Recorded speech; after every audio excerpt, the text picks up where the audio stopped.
is behind us, we will put them away. In the June report, we review the implications of these tools for the Fed's balance sheet. Many of these facilities have been supported by funding from the CARES Act, and we will be disclosing on a monthly basis names and details of participants in each such facility, amounts borrowed and interest rate charged, and overall costs, revenues, and fees for each facility. We embrace our responsibility to the American people to be as transparent as possible. And we appreciate that the need for transparency is heightened when we're called upon to use our emergency powers. We recognize that our actions are only part of a broader public sector response. Congress's passage of the CARES Act was critical in enabling the Fed and the Treasury Department to establish many of the lending programs. The CARES Act and other legislation provide direct help to people, businesses, and communities. This direct support can make a critical difference, not just in helping families and businesses in a time of need, but also in limiting long-lasting damage to our economy. I want to end by acknowledging the tragic events that have again put a spotlight on the pain of racial injustice in this country. The Fed serves the entire nation. We operate in and are part of many of the communities across the country where Americans are grappling with and expressing themselves on issues of racial equality. I speak for my colleagues throughout the Federal Reserve System when I say there's no place at the Fed for racism and there should be no place for it in our society. Everyone deserves the opportunity to participate fully in our society and in our economy. We understand that our work touches communities, families, and businesses across the nation, and everything we do is in service to our public mission. We're committed to using our full range of tools to support the economy and to help assure that the recovery from this difficult period will be as robust as possible. Thank you. You've been listening to an opening statement from Federal Reserve Chairman Jerome Powell as he delivers his semi-annual monetary policy report to Congress. Questioning will now begin with Senate Banking Committee Chairman Mike Crapo of Idaho. You're listening to live coverage on Bloomberg Radio. And requested feedback on loan terms for nonprofit organizations. Can you provide me a timeline when the Main Street facilities, the municipal facility, and the nonprofit loans will be fully operational? Sure. So the municipal facility is up and operating. It's available to be approached by the eligible municipal entities, and one has done so far. We've done one financing, and we're open to others. So that facility is fully open. As you mentioned, Mr. Chairman, the Main Street facility opened for lender registration yesterday. We expect that process to take a couple of days, and we encourage lenders who have completed that process to begin immediately making loan to eligible borrowers. And we expect and hope that will happen. Then I would say in a week or so, the liquidity facility itself will be available to purchase 95% interest in those loans. So that is effectively up and running now.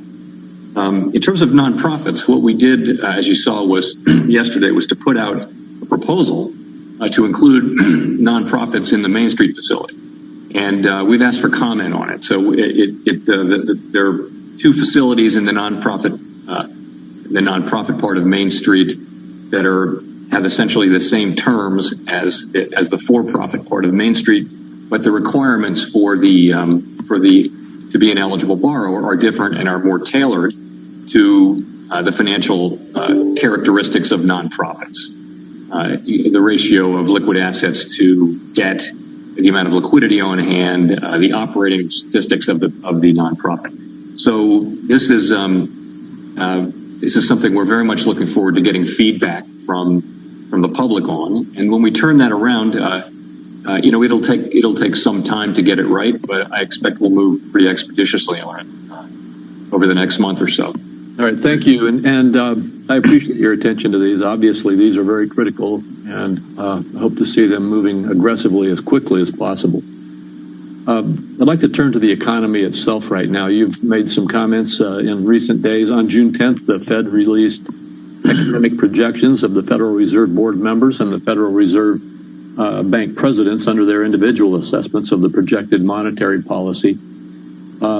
Most of the Fed's economic projections forecast the unemployment rate falling to around 9 or 10% later this year, from a high of 14.7% in April. Could you just elaborate a bit on your projections for what the economic outlook is right now? And could you take into consideration there whether there's a differential between the short-term outlook versus the longer-term outlook and how you approach this? Yes, so I think to me anyway, it's helpful to think of it in sort of three stages. The first stage was the shutdown, and we've seen what that would produce, which is very sharp declines in economic activity and very large increases in unemployment. So that was Q2, and we may be reaching a bottom on that now. After that, it's reasonable to expect, and this does assume, by the way, all of this assumes that the virus remains reasonably well under control and doesn't experience an event where virus rises widely across the nation. Let's just assume that doesn't happen. Okay, so the first part is the shutdown. The second part will be the bounce back. And you should see during that period the economy opening, stores opening, all kinds of different economic entities opening, and people going back to work. We're seeing apparently the beginning of that with the May employment report, and we would expect to see large numbers of people during this period coming back to work during this second period of the call it the bounce back or the beginning of the recovery. Then we think, and I think most, if not all, forecasters think that will leave us well short of where we were in February. Full employment with the economy really working broadly across all of its areas. And the reason for that is just that there are parts of the economy that will struggle to return to their old ways of activity because they involve getting people together closely in large groups. And so it's going to take some time to rebuild confidence and that kind of thing. So those are the three stages I would see. So that right now we seem to be in the beginning. We may be in the beginning of that second stage. And I would say this morning's retail sales number is more evidence that first of all, that the legislation that you passed, both the PPP and the unemployment insurance and the checks that were sent out, all of that is supporting demand, and reopening, and economic activity, including retail sales. We had quite a positive report this morning on retail sales. But I would say the last thing I'll say is it's all quite uncertain, but we appear to be entering that second phase of the economy reopening and businesses reopening and spending increasing. All right, thank you. My time has expired. Senator Brown. Thank you, Mr. Chairman. And questioning now turns to the ranking Democrat on the Senate Banking Committee, Sherrod Brown of Ohio. About racism, I appreciate that. I think we all do. A prominent black economist and professor of economics at Howard, William Spriggs, recently wrote a letter criticizing how most economists treat race in their models and assumptions. We provided that letter for you yesterday. Have you had a chance to read it yet?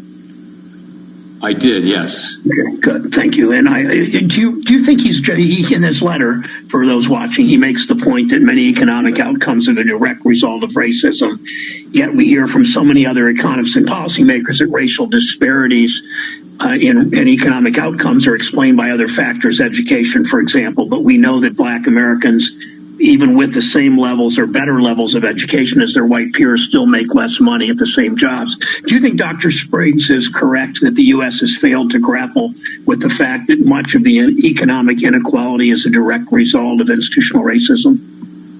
Let me say that, so Professor Spriggs, Bill Spriggs, is a well-known scholar who's really built his career around issues of economic justice.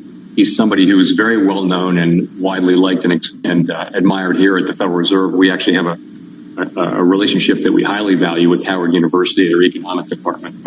I'll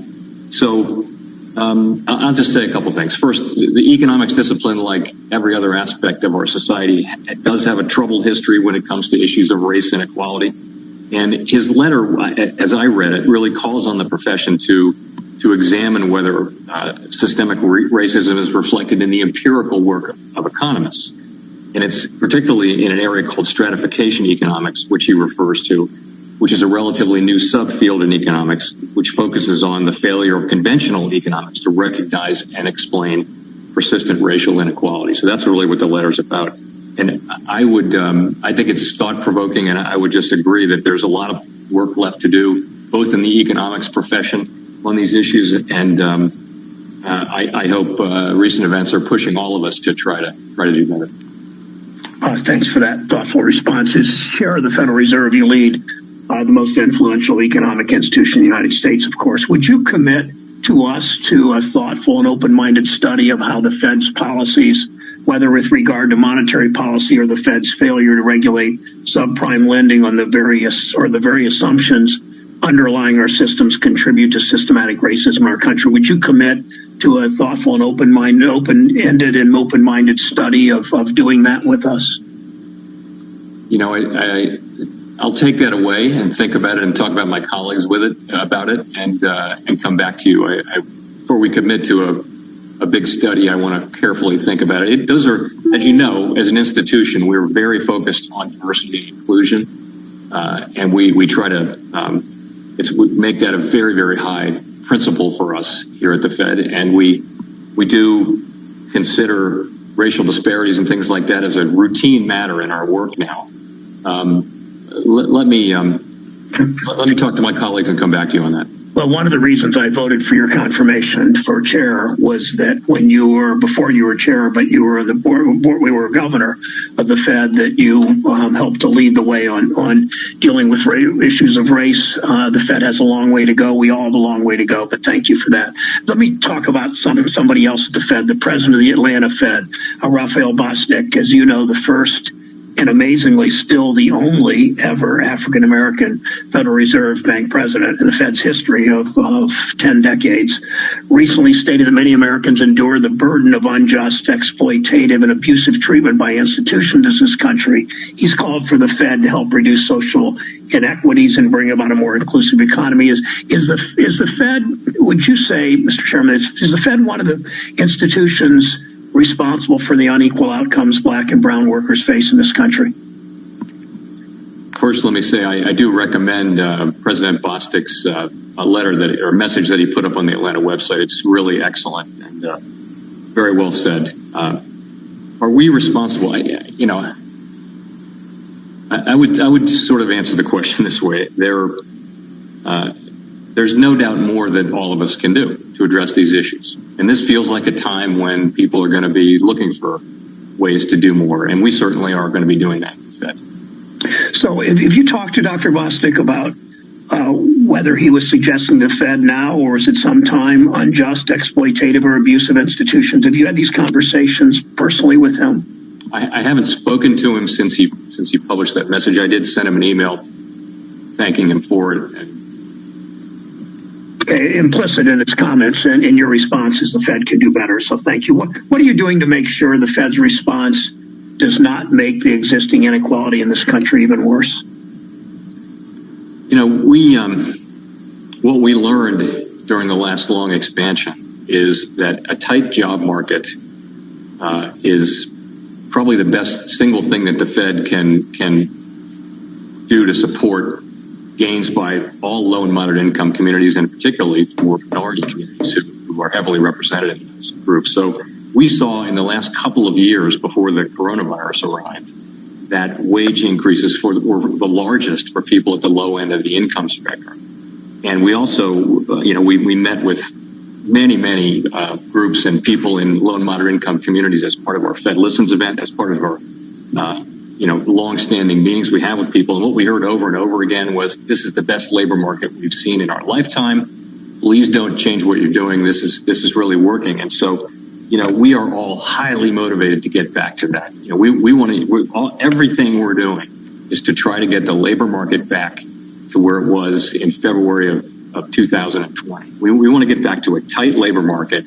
We learned that inflation did not move up really noticeably at all, with almost 2 years of unemployment between 3.5% and 4%. And we learned that there were tremendous benefits to those communities, but also to the country, because we were pulling people into the labor force. Labor force participation was going up. That's what we can contribute, as well as all the other things we do. And we try to model diversity and inclusion. We try to model those values, but we're very focused on maximum employment and getting back there as fast as we can. Thank you, Mr. Chairman. Thank you. Senator Shelby. That was the ranking Democrat on the Senate Banking Committee, Sherrod Brown of Ohio, wrapping up his questioning for Fed Chairman Jerome Powell. Now it's the Republicans' turn. Alabama Senator Richard Shelby beginning his questions. Dow's up 746 points, S&P up 81, NASDAQ up 228 points. This is Bloomberg. I'd like to pick up on what Senator Crapo was into earlier, and that is the economy, how it's going. And I think you're spot on as far as a lot of it is predicated on how we contain, or the coronavirus is contained, where it goes, and so forth, because that's what's on people's minds. But a lot of people now wanting to go back to work. I see a little more activity. We saw the jobs report we all referred to in the May. Do you see in your models or your forecast the next month jobs report being up or a little down or about the same, or is it going to be progress all along, including the third quarter? Have you got models on that?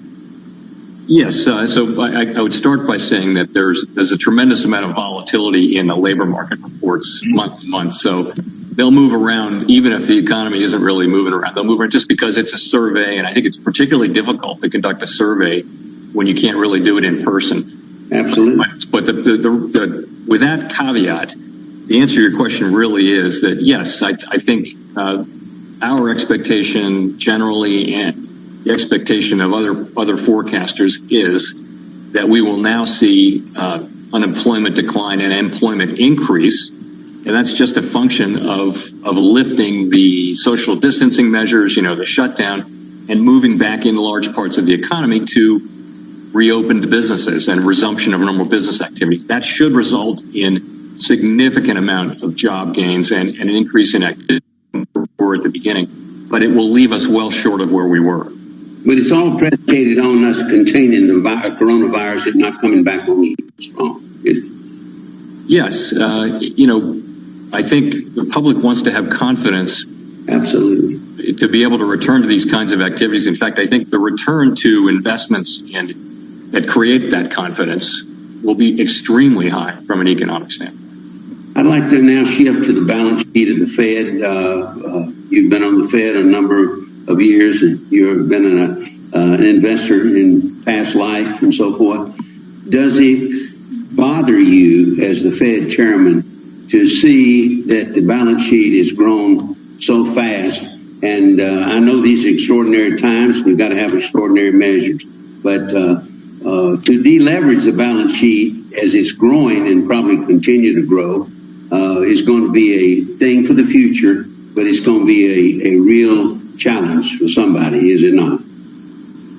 Well, so first, I don't think that the balance sheet at anything like its current size presents any real threat to either inflation or to financial stability. Currently, I mean, our principle is we don't want the balance sheet to be any bigger than it needs to be for us to do our job, to achieve maximum employment and price stability. So, so I'm not concerned about the balance sheet and the plans I see for it going forward at this point. Over time, I think what we did learn. I was here for the whole last cycle of balance sheet. First the last QE, and then the decline in the balance sheet. And I think it's just something that has to be taken very carefully and very slowly. And it's not something we're thinking about now. We're not at all thinking about. What we're thinking about now is providing the accommodation that this economy needs for as long as it needs it. That's all we're thinking about. When the time comes, what we did from 2014, as you'll recall, from 2014 to 2017, we just froze the size of the balance sheet. And as the economy grows, the balance sheet shrinks as a percent of the economy. So that's a very passive way that didn't cause any reaction in the market. I think there have been market reactions when we try to actually shrink the size of the balance sheet. Thank you, Mr. Thank you, Senator. Thank you, Senator Reid. Thank you very much. This is Rhode Island Democrat Jack Reed beginning his questioning of Fed Chairman Jerome Powell, delivering his monetary policy report to the Senate Banking Committee. You're listening to live coverage on Bloomberg Radio. So thank you very much for that. If state and local governments are not able to provide essential services, what impact will this have on the economy? And without additional resources from the federal government, how will they be able to provide these adequate services? So state and local governments do provide a lot of the critical services that people rely on day to day: police, fire, public safety, all of the things that they deal with day to day that the government does tend to be provided for the most part by state and local governments.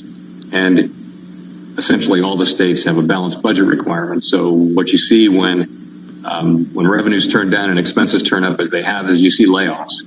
State and local governments amount to something like 13% of the labor force. They're one of the largest employers. So it can really weigh on the economy. If the states are in tight financial straits, very tight, what happens is, first of all, they will cut essential services. Secondly, they'll lay people off, and all of that will weigh on the economy.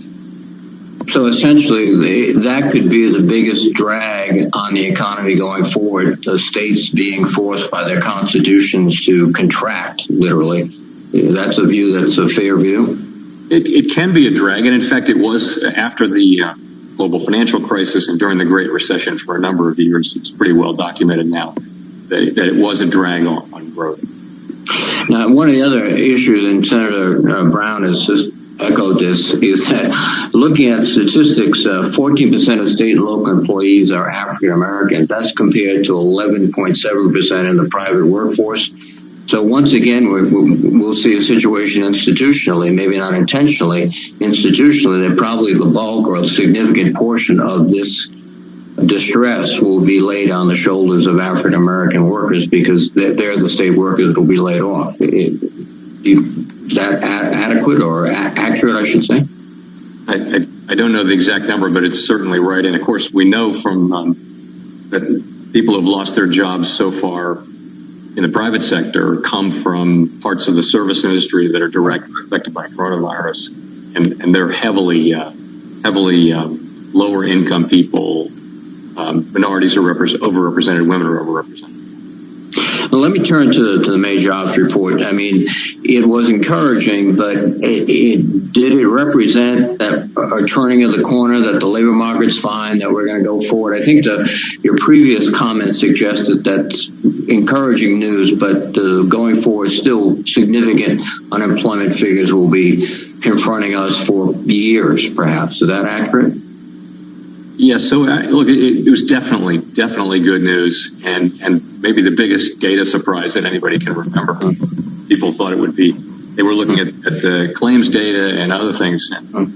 But the larger context, though, as you point out, is something like close to 25 million people have been displaced in the workforce, either partially or through unemployment. And so we have a long road ahead of us to get those people back to work. It's really a good thing that we're starting. We're starting earlier than we thought. That's nothing but a positive thing, but we just have to just acknowledge that it's a lot of people. And as I mentioned earlier, there's a broad expectation that we'll see big numbers of people coming back this summer. And we certainly hope that turns out to be right, but also that those people who work in those service industries that are going to take longer to recover, there'll be a lot of them, and they're going to need, they'll find it hard to get back to work as quickly as the others. One of my concerns, in having served through we thought then, Great Recession of 2008, 9, and 10, is that unemployment rates will stay high, and our unemployment extended benefits will expire.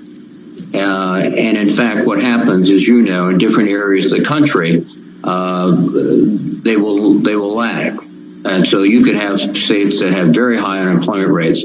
The point of my comments are, we do need, in your view, to have extended unemployment benefits much greater than the present law allows. And also, would it make sense to index those benefits to a certain unemployment rate so that we don't find certain states or certain areas who are well behind and they lose their benefits?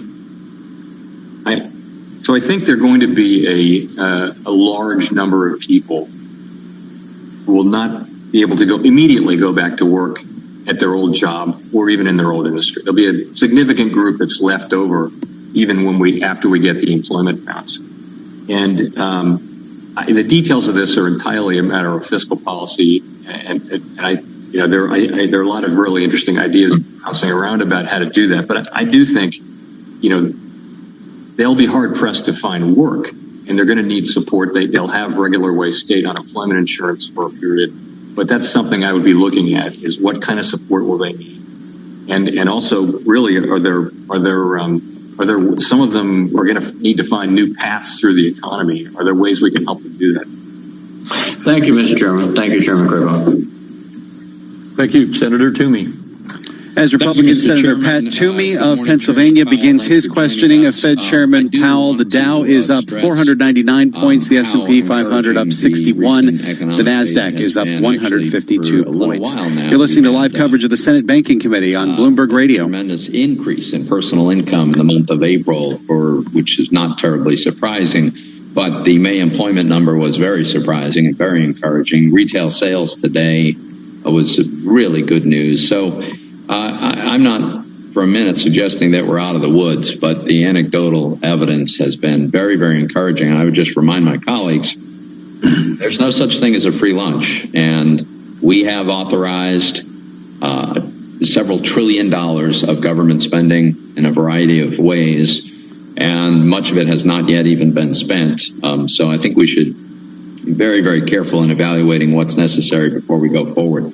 Mr. Chairman, I want to talk about corporate bond buying because when we put together the CARES Act, the concept of funding SPVs so that they could go out and buy corporate bonds, whether through ETFs or whether through a new Fed-created index or directly, there were always two reasons for having this capacity. One was to ensure the smooth functioning of the markets, and for that, the mere existence of these programs has been remarkably successful. We've seen record volumes of corporate debt issuance. Clearly, the corporate bond market is functioning very, very well. The second possibility was to provide liquidity to a company that's fundamentally solvent, but facing a serious liquidity problem because of the nature of the moment. It seems to me that continuing broad-based corporate buying of bonds now, and including setting up yet a new index for doing so, doesn't serve either of those purposes. Those needs are being met, and I worry that it starts to look a lot like fiscal policy, or it starts to look a lot like the goal is to lower spreads, despite the fact that nominal rates are incredibly low.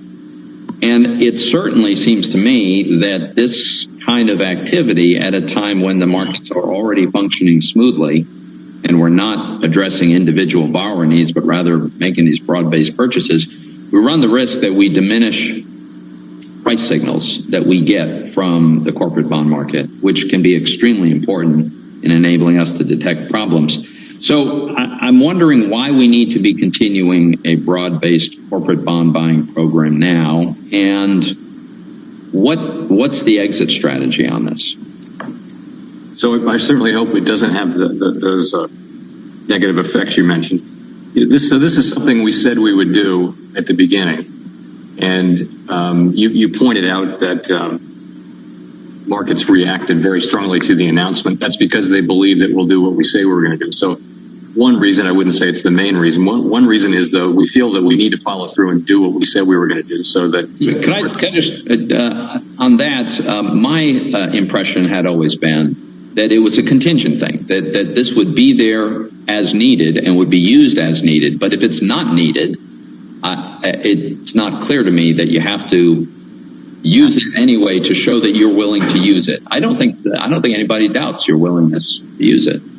So we're not actually increasing the dollar volume of things we're buying. We're just shifting away from ETFs toward this other form of index. And as we've said, and if you look at the FAQs, frequently asked questions we published associated with this change, it's really going to depend on the level of market function. If market function continues to improve, then we're happy to slow or even stop the purchases. And if it goes the other way, we'll increase. Is there a problem with market functioning now in the corporate bond market?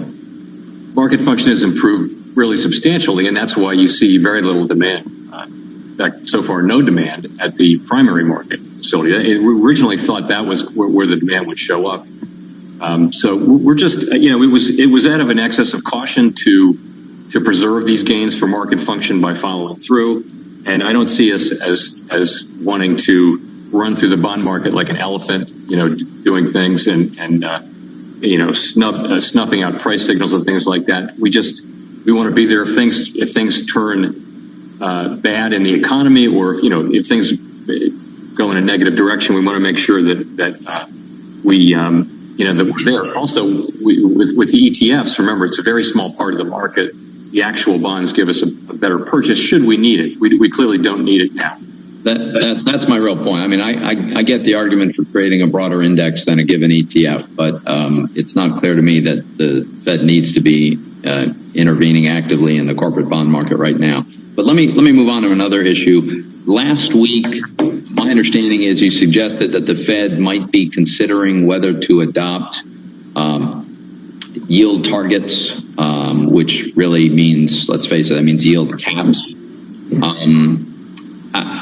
I want to discuss that a little bit. I'm very concerned about that. First of all, the idea of manipulating Treasury yields to keep them lower than they otherwise would be involves lots of potential problems. It's clearly picking borrowers over lenders. It creates problems for insurance funds and pension funds, distorts price signaling. So, and I don't know how you get out of that. So, do you have any more thoughts on the idea of establishing yield targets on the Treasury curve? Sure. So this is something that we've never done. Actually, that's not true. We did it after World War II and during World War II and into the early 50s. We haven't done it in the modern era. A couple of central banks, Bank of Japan, the Reserve Bank of Australia, have done it. So it's a tool other central banks have chosen to use now. And what we did at the last meeting was just brief people up on the history of it and really how it works, so that people understand the technology and that sort of thing. We've made absolutely no decision to go forward on it. You've seen some of my colleagues have given speeches lately raising questions about it. So it's not a decision that we've made. The sense of it is that if rates were to move up a lot and for whatever reason, and we wanted to keep them low to keep monetary policy accommodative, you might think about using it, not on the whole curve, but it's on some part of the curve. Again, it's not a decision that we've made. It's sort of an early stage thing we're evaluating. Thank you. Thank you, Mr. Chairman. Thank you. Senator Menendez. As Democrat Bob Menendez of New Jersey begins his questioning, I want to alert listeners to a couple of red headlines that crossed the Bloomberg terminal this hour. Beijing has just announced it's shutting down all its schools amid a coronavirus resurgence. And Florida, which reported its daily COVID-19 case count, reported a 3.6% increase compared to the previous 7-day average of 2.5%. The Dow is up 560 points, S&P 500 up 60, NASDAQ up 154. This is Bloomberg Radio. Which is the COVID-19 pandemic. Chair Powell, will there be a long-term negative economic impact if 40% of Black-owned small businesses permanently shut their doors as a result of the coronavirus pandemic? Well, small businesses are under a lot of pressure, and the answer to your question would be yes, certainly. Those are important businesses in our communities. Will there be a long-term negative economic impact if 44% of Black households and 41% of Latino households are unable to make their next rent payment and are evicted? Evictions and foreclosures and things like that can be very bad, not just for the individuals involved, but they're very bad for the individuals involved, but also they can certainly weigh on economic activity as well. Will there be a long-term negative economic impact if African American and Hispanic families' wealth, which is currently 8 to 10 times smaller than the median net worth of white families, is further depleted? I would say there would. Considering the long-term economic impacts of the racial disparities exacerbated by COVID-19's pandemic, what are the consequences of Congress failing to account for these pernicious racial disparities in the next COVID-19 relief bill? Would the economy be better off if Congress took action to mitigate these inequalities in COVID relief legislation? Senator, I just would say, fiscal policy is really for you. And I do think what you've done so far has been by far the largest of any fiscal response. And I think it's really, you're starting to see that in some of the economic numbers we're seeing. Well, I appreciate that. My point that I'm driving at here is that we cannot ignore the reality that when one segment of our society, African Americans and Hispanics, disproportionately affected by COVID, disproportionately affected in their income, disproportionately affected in their business potential closures, you cannot have that whole segment of the economy ultimately doing so worse than everybody else and believe that the economy is going to do well when you look at the population that they have. So it certainly cries out for all of us, for the Fed, for the Congress, to be dealing with these realities, not just in terms of justice, but in terms of the national interest as well.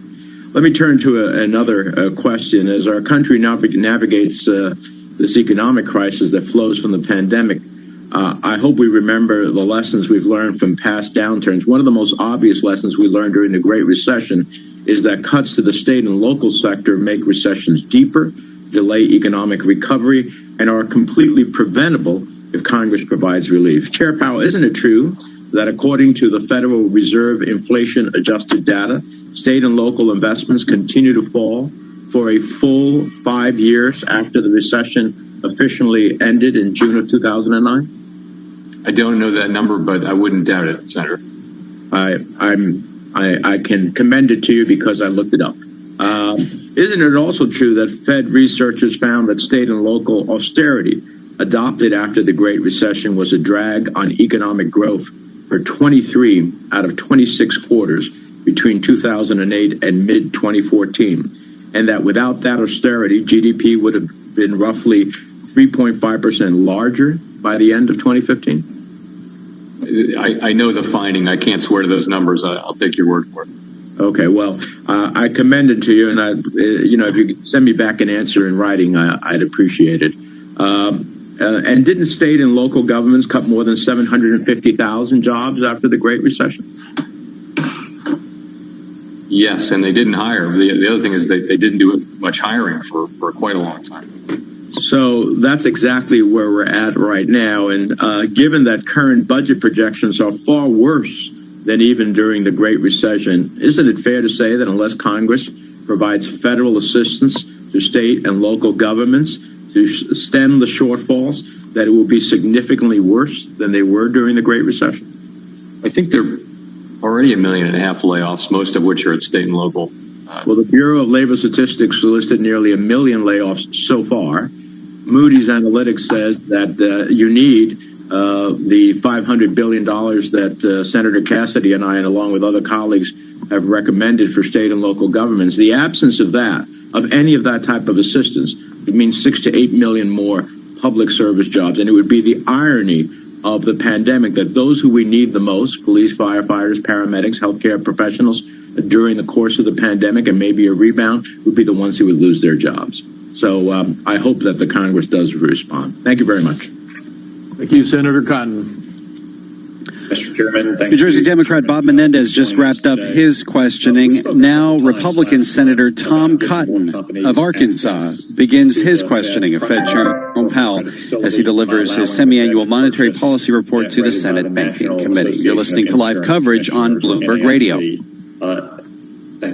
It's very expensive for a company to get rated as an issuer by one of the public ratings firms like S&P and Moody's. But at the moment, only companies that can afford that expensive and sometimes cumbersome process can access the primary market facility or indirectly access the secondary market facility. But there are many companies that issue investment-grade debt that's been rated by NAIC, and the Fed could purchase debt rated 1 or 2 by NAIC without sacrificing any credit quality.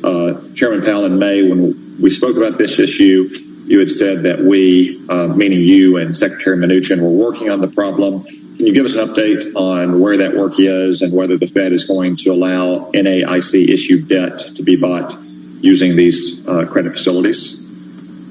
Sure. So we did open up the ratings to 3 additional firms that had significant significant business in particular sectors. So it's not just the three majors; it's three others who are also considered majors for some purposes. But we understand that does leave some companies that don't have a rating. And I would, as we open these facilities, they're just in the process of opening.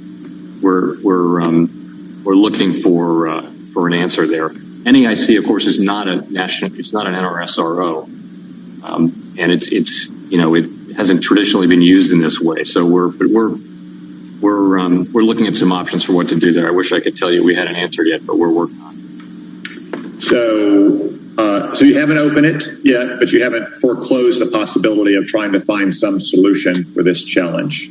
No, we're still looking for a solution. Yes. Any kind of time frame you can put on that? Well, we actually talked about it yesterday, so we're working on it. I think soon, let's say. I mean, very soon.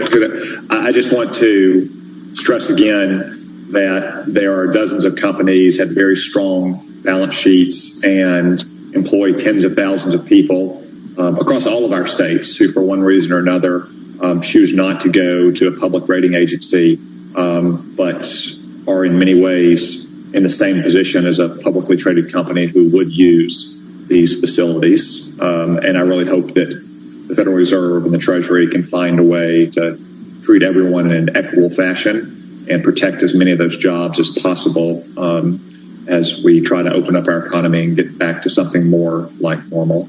Mr. Chairman, I think I will yield back the balance of my time now, so I know we have a lot of people in the queue for questions. Thank you, Senator Cotton. Senator Tester. And as Democrat John Tester of Montana begins his questioning, I want to tell you about another red headline that has just crossed the Bloomberg terminal. Texas says its coronavirus hospitalizations are up 8.3%. That is the most in almost 2 weeks. The Dow is up 262 points now. S&P up 28. NASDAQ up 65 points. You're listening to live coverage of the Senate Banking Committee on Bloomberg Radio. Folks are bouncing off the walls around here because of the total worldwide financial meltdown potentially. We were at 10.6%, right? And something like that. Yeah, it was in the 10. So, and if you consider the fact has been pointed out several times during this hearing that the low-wage workers are the ones that are really severely hit. I think you pointed it out in your testimony. And since we've got a lot of poverty in rural America, can you just give me a quick assessment if the programs that the Fed is doing is working in the areas that it's really needed? And look, it's needed across the country, of course, with the 13.3%. And that may be a very conservative figure, by the way, and you know that. But with unemployment where it's at, it's needed everywhere. But are we getting it to rural America?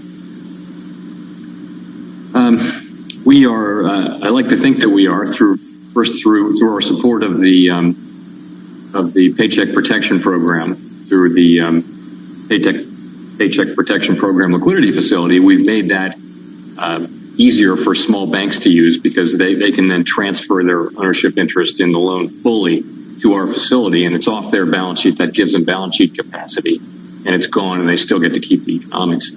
So that should help, and it should also help borrowers because of that. Also, Main Street, Main Street is for larger companies, and some of those will be in rural areas. So what about in particular, the ones that have really got trashed in my state are restaurants, bars, workout facilities, motels. Are we able to focus this money in any way to, say, the hospitality industry, because that's what they are, to really make sure that the money is going there? Because those folks are really, really, really in tough shape. I mean, tougher shape than, in agriculture, I can claim I've had impacts by COVID, but it has been nothing compared to the folks that are in the hospitality business. And that's true across the country. But so they would have, if they have fewer than 500 employees, they would have been eligible for the PPP program. And there's still money left in that program, as I'm sure you know. In terms of what we do, any company that's eligible can borrow. We set terms of broad eligibility, and we're looking back to your financials the way they were pre-pandemic. So we're looking at 2019 financials. Yeah. Is there any way to do any oversight to make a determination whether people that actually have been impacted are getting the money? I mean, I've been told by several businesses, hey, look, the money's there. I haven't really been impacted by COVID, but the money's there and it's literally free. I'm going to go get it. Well, so it's interesting. So we haven't made any Main Street loans.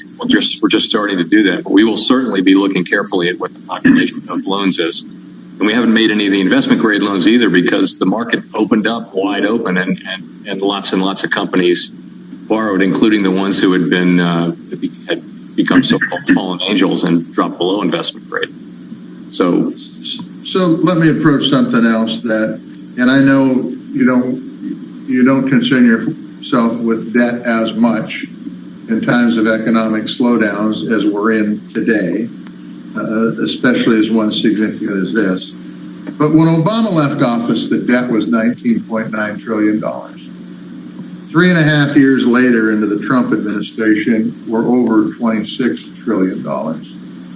Can you tell me, and you've got to be able to forecast this out a bit, can you tell me what that debt's impact is going to be on inflation and unemployment moving forward? It's hard to say very specifically what it would be, but the United States federal budget has been on an unsustainable path for years now. That just means that the debt's growing faster than the economy. So debt to GDP is rising. That is, by definition, unsustainable. And what really happens is, over time, future generations, our kids and our grandkids, they'll be spending their tax dollars will be going to servicing the debt that we incurred to buy the stuff we wanted when we were in charge or when we were adults in America these days. And every generation is entitled to spend what it wants to spend on the things it thinks it needs, but it really ought to pay for them in some sense rather than passing the bills on to the kids. It just in very simple terms. So that's really the longer run issue is one of generational equity. The U.S. has a lot of fiscal and borrowing power. We're the world's reserve currency. We have the world's best economy, the most vibrant economy, best institutions. So, we can borrow a lot, but I think we need to get back on a sustainable path. I will close up by saying, though, that, the time to work on that hard is when the economy is strong, unemployment is low, there's growth. That's when you want to work on that.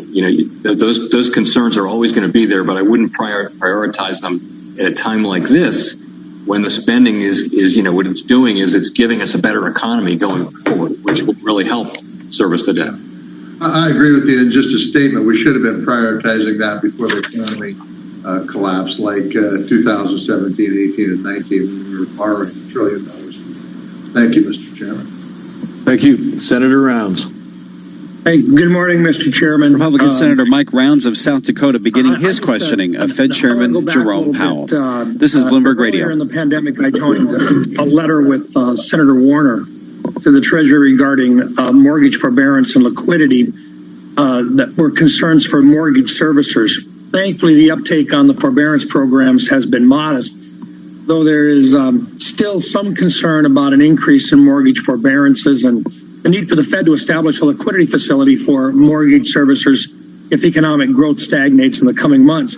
My question is, do you foresee the need for a servicer liquidity facility in the near term? And what kind of warning signs would you be looking out for to indicate that need if you have an interest?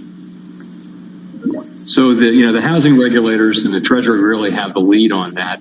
We were worried. I'd say we were more worried a couple of months ago about stresses building up, just as you described, than we are now. The stresses have moved down a little bit. Of course, we'll be monitoring that carefully. But as of right now, it doesn't look like there's a need for such a facility. Thank you. The Fed has said that results of both the CCAR review and the DFAST stress tests will be released on the 25th of June. Considering the importance of understanding how the Fed views the responses of banks to the COVID-19 pandemic, this is highly anticipated. This is one that we're looking forward to, and I think there's some anticipation with the release of that information. I've also been closely tracking the Fed's integration of stress test results with non-stress capital requirements in the stress capital buffer. My question is, can you tell us more about what the Fed will be releasing on the 25th and whether or not that will include a disclosure of the Fed's COVID analysis and stress capital buffer requirements? Yes, I believe it will. And of course, we're just in the process. That's 9 days away, so we're just working on that now. Okay, and after the release of the CCAR and the DFAST results on the 25th, what comes next? Will banks have to resubmit their capital plans or conduct additional stress tests? Is that the anticipated response that you're looking at, or have you gotten that far yet? Again, we're making that announcement on the 25th, and it's something we're actively, of course, 9 days before that, we're actively engaged in considering those issues right now. Okay.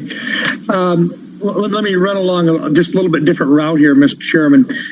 Given the length of time that we'll be in a low interest rate environment, I think it's worth it for the federal government to consider issuing some long duration bonds with maturities that are beyond the 10 or 30 years that is typical for today. In the past few years, the UK, Canada, and Italy have sold 50-year bonds, and Austria, Belgium, and even Ireland have sold some sovereign bonds with 100-year maturities. Is this something the United States should consider, and would the Fed consider buying ultra-long treasuries? That is an issue that is squarely in the province of the Treasury Secretary and his colleagues at the Treasury Department. As you know, Secretary Mnuchin looked very carefully at longer and longer maturities earlier in this administration. And again, it's not something that the Fed really plays a role in deciding. Very good. Thank you, Mr. Chairman. I'll yield back. Thank you. Senator Warner. Thank you, Mr. Chairman. And this is Democratic Senator Mark Warner of Virginia beginning his questioning of Fed Chairman Jerome Powell in the Senate Banking Committee. This is Bloomberg Radio. Bernanke and 130 other economists wrote the congressional leadership today, released a letter pointing out one additional need for stimulus, pointing out that we've got a $16 trillion hole in our economy that needs to be dealt with. Mr. Bernanke's letter also pointed out how enormously damaging the COVID-19 crisis has been to communities of color. I think we saw that as well. We all applauded the May numbers, unemployment numbers, but as you well know, the unemployment numbers for Black Americans actually still went up in May. And if there's, again, I think a common point of evidence is that the Great Recession indicated that a prolonged economic downturn will seriously damage economic opportunities and wealth accumulation for all Americans, but again, particularly for families of color.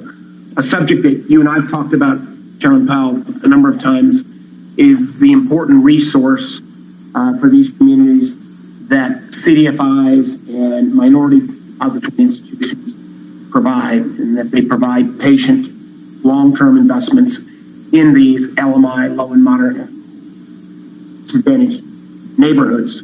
But as we look at MDIs and CDFIs, many of these institutions are held back from boosting investment because of lack of capital or limited access to liquidity and certain other operational limitations.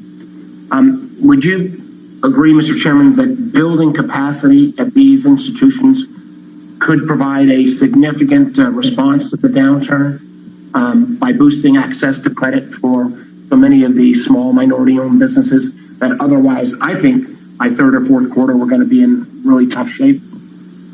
So as you suggest, I think the CDFIs and the MDIs are very important in their communities. And, we have strong relationships with those institutions, and we do what we can to foster their successful conduct of their business. And, we're heavily engaged with CDFIs and MDIs.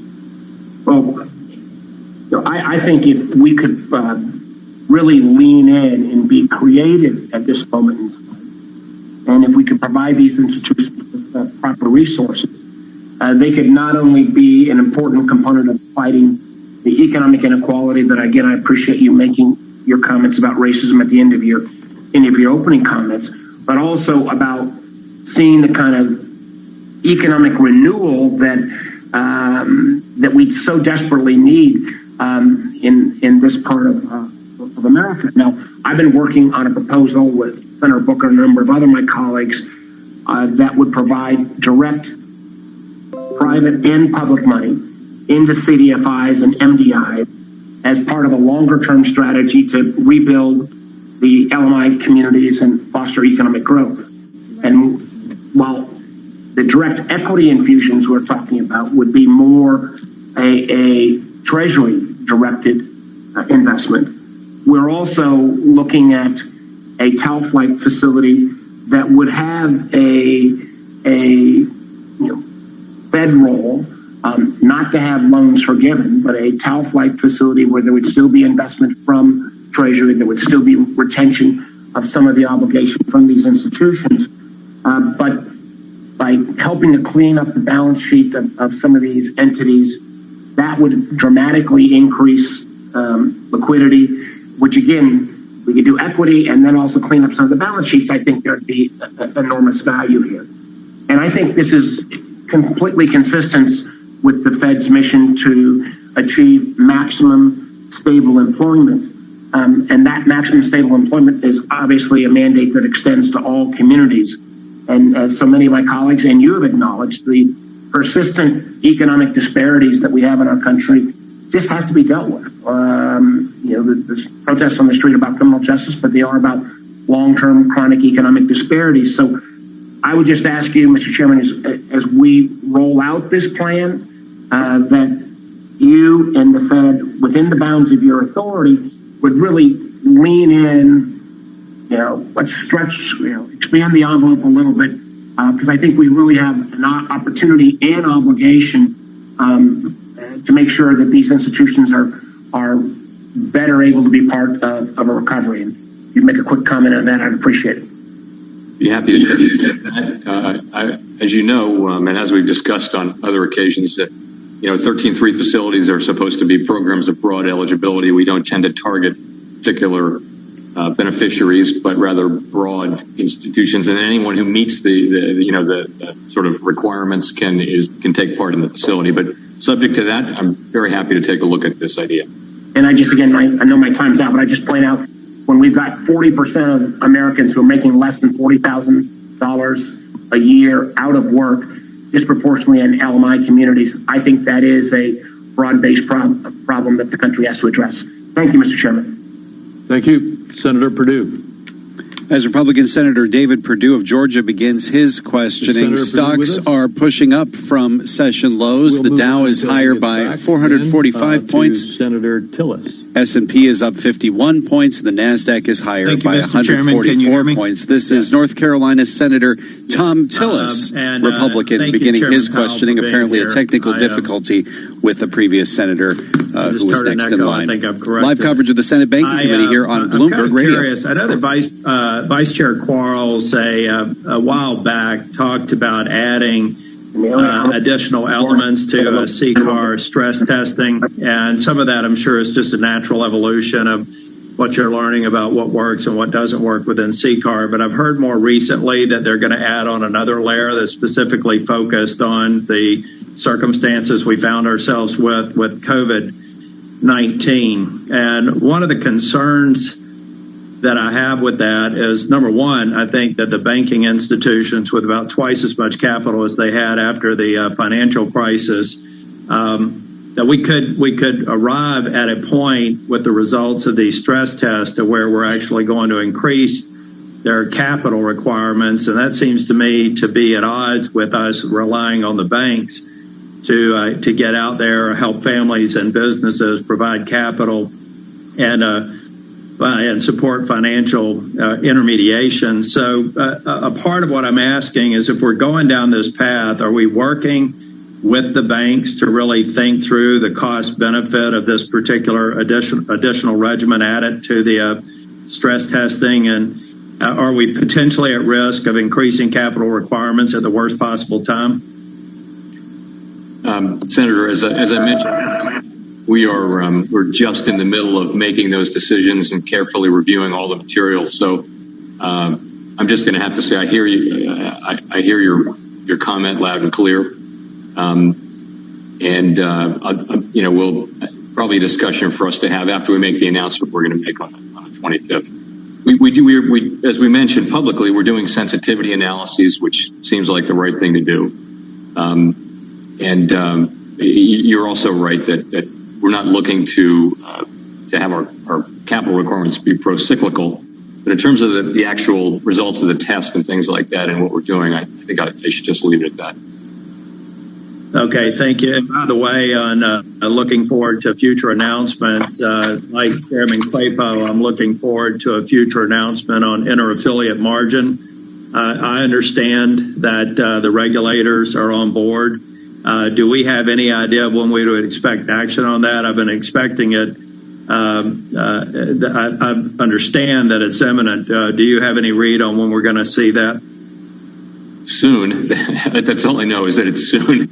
I wish I could be more specific, but that's what I'm told is soon. Well, to be fair, I know that's cuts across several lanes, but it's been soon since about September of last year. So I hope it's getting to be sooner. Yes, I have another question. And thank you. I know you agree. I know I think it was last week, Mr. Chairman, that you said the FOMC is not even thinking about raising rates. I think you went on to say that they're likely to stay at zero between now and through 2022. That feels like forward guidance that this policy is anchored in the calendar rather than FOMC goals. So I'm curious I think it was in that setting that you didn't make any mention of yield curve control, and I was curious, was that just not right for that particular discussion, or do you believe there's not a place for yield curve control in this dialogue? So I did say that we're not only not thinking about raising rates, we're not thinking about raising rates. That's what I said. I didn't mention the end of 22. What that came out of, Senator, was the summary of economic projections showed that overwhelmingly committee members didn't see the likelihood under the current expected path of raising rates at least through the end of 22. And I didn't mention yield curve. I talked about yield curve yield curve control in the press conference, but I would just echo what I said earlier to Senator Toomey, which was this was a briefing on the historical use of yield curve control by the United States, actually, during World War II and then after, which led to the Fed Treasury Accord.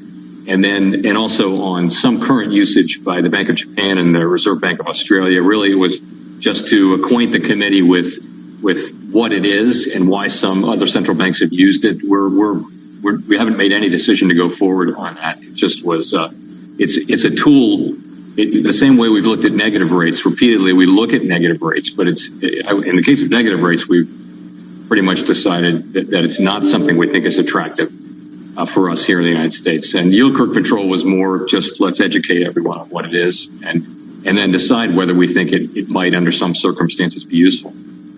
Thank you. Mr. Chair, the only thing I'm going to submit maybe a question for the record about what financial policy we should be pursuing for what I consider to be the donut hole, travel, leisure, hotels that were first into the crisis. They're going to be the last out. I don't believe the Treasury has the authority that it needs to come up with a facility for them, but I think it's critically important. Thank you, Chairman Powell. Thank you, Chair Crapo. Thank you. Senator Warren. Democratic Senator Elizabeth Warren of Massachusetts. You're listening to live coverage of the Senate Banking Committee with testimony from Federal Reserve Chairman Jerome Powell on Bloomberg Radio. Across this country. 2 weeks ago, many people celebrated the latest job numbers, which showed a dip in the overall unemployment rate. But we're not going to be able to build a successful recovery if we don't understand the scope of the problem. So I wanted to dig into the numbers just a little bit today. Chairman Powell, are jobs coming back at the same rate for both black and white Americans? Are they coming back at the same rate? No, actually, I think the answer to that is no. I'd want to check that, but I believe that the black unemployment rate did not come down as much as the white unemployment rate. In fact, Chairman Powell, you might want to look at those numbers. I was going to say, as I understand it, white unemployment fell to 12.4%, while black unemployment actually rose ticked up 16.8%. Is that right, Mr. Chairman? the tenths numbers. I would have known that the day after the report, but yes, in principle, that's right. That is, it came down for white Americans and it went up slightly for black Americans. That is correct in the May report. Yeah. So back in March, Congress passed a temporary expansion of the unemployment insurance program. Now we're only a few weeks out from that help just running out. Some people in Congress want to let that help expire. They're saying mission accomplished. So, Mr. Chairman, you noted that the unemployment rate is higher for black Americans, and now we've just said it's actually increasing. If Congress lets unemployment insurance benefits expire, which families are going to find it hardest to pay their bills, to make rent, or to afford groceries? Well, the unemployed, which consists, people who have lost their jobs lately here are minorities are well overrepresented in that group, as are women. So let me just ask, Mr. Chairman, this crisis has been hard on millions and millions of Americans, and I know you've been thinking a lot about this issue. So I just want to ask you directly, is it accurate to say that our economy is healthy when there are serious racial gaps in how Americans are doing? I think that's a longer run weakness in our economy. Even when our economy is healthy, we have longer run issues, and that is one that has been with us for a very long time. So I take it you would describe this as not a healthy economy? That is not a healthy feature of our economy now or ever. Thank you, Mr. Chairman. I appreciate your focusing on this issue. This crisis has hit communities of color the hardest. They have faced the biggest decline in employment, and they have faced the largest proportion of deaths from COVID-19. The minute jobs start recovering for white Americans, we can't just say that the problem is fixed and start cutting off help for people who are out of work. Senate Republicans are eager to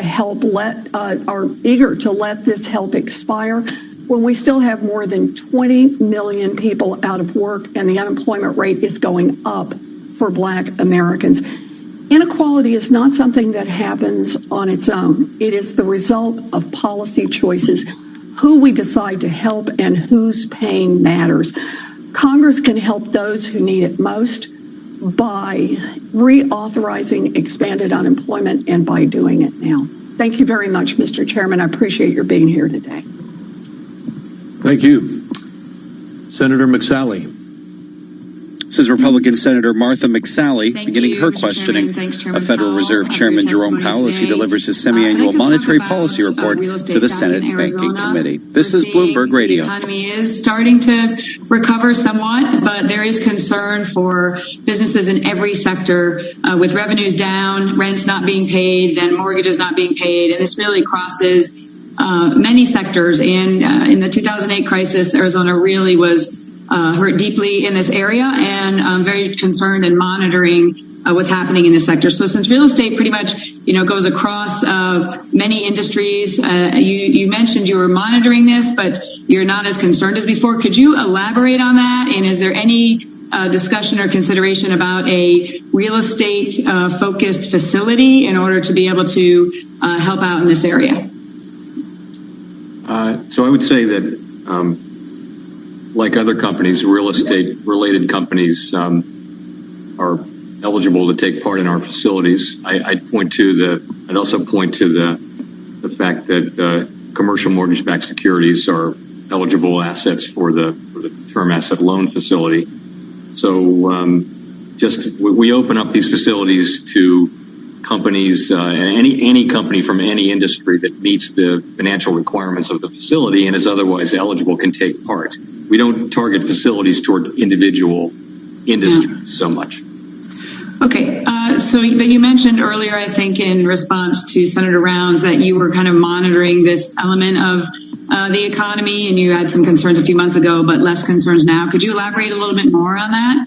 Yeah, I was talking about residential mortgages there. So there's the mortgage servicers, when forbearance happened in the CARES Act, and the mortgage servicers were looking at very large liquidity requirements, and the question was, are they going to be able to address that problem? And So steps were taken by the housing regulators, and then there was a heavy wave of refinancing with lower mortgage rates. So those concerns that we had a couple of months ago have sort of been alleviated a little bit. I would say, we're still monitoring the situation carefully, but that's very much about residential mortgage-backed securities.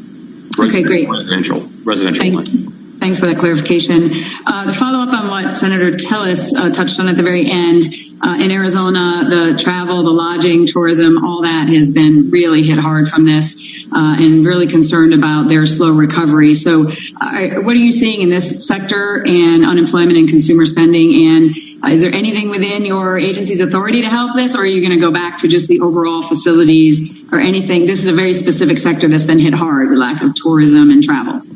Yeah, very, very hard. It's airlines, any kind of travel, it's hotels. Obviously, it's any business that depends on at what happened to you because of the pandemic, and that's really the way we've approached it.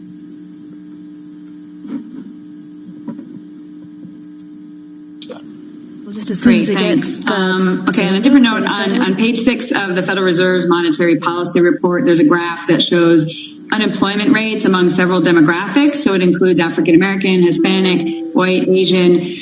We have 22 Native American tribes in Arizona that have been, in many cases, very hard hit by the pandemic. It's about 300,000 individuals. It's a pretty significant percent of Arizona. Is your agency tracking any data specifically on Native Americans? And if so, what are you finding? And if not, will you commit to helping with this important community that needs help right now as well? So we do keep very good track of all that. In particular, the Federal Reserve Bank of Minneapolis has a real specialty in that area. And we'll be happy to work with you on that. It's something I don't have the numbers on the tip of my tongue, but it's very much a focus for us. Okay, great, thank you. And just to wrap up, Chairman Powell, what's your level of optimism? Arizonans are struggling. They're getting back to work safely. We're still having to manage this pandemic. What's your level of optimism of the recovery going forward? I would just say long run, don't sell the U.S. economy short. Long run, I am confident that we will have a full recovery. I'm confident of that. I think that the fact is we've had the largest economic shock in living memory, and the economy is going to recover from that. But we just have to be a little patient with it. You'll see people moving back. I think over coming months, a lot of people will come back to work, but there will be a significant number of people who don't go back to work because they're in those industries that we talked about, and that's where there will be less employment. So those people are going to need help going forward to get back to work. But over time we'll get back, and I just think it's, as most forecasters believe, it's going to take some time to get all the way back to where we were. Will we get there? Absolutely. Great, thank you, Mr. Chairman. Thank you, Senator Schatz.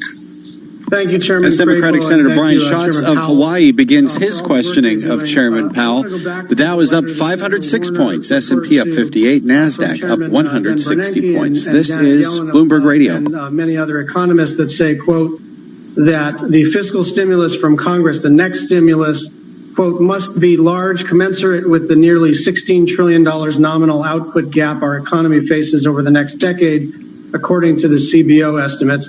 Without asking you to commit to a specific dollar amount, let me frame the question this way. Is there a bigger risk for our economy that we provide too little support or that we do too much? First, I saw the headline. I haven't seen the letter. I don't know what's in the letter that former chairs Bernanke and Yellen wrote. So, I would say this. The shock that we received, the economy received, is the largest in living memory, and the fiscal response was the largest, and the Fed response was the largest. So, 14% of GDP, $3 trillion in these programs, it's a great deal. And the question we all will have to answer over time is it enough? And I would say there's a reasonable probability that more will be needed, both from you and from the Fed. And I would also say, though, that the things that you've already passed are really having a very positive effect now, and we should see a lot more of that going forward. In light of that, are you starting to reconsider, is the Fed starting to reconsider its understanding of the relationship between deficits, inflation, and growth?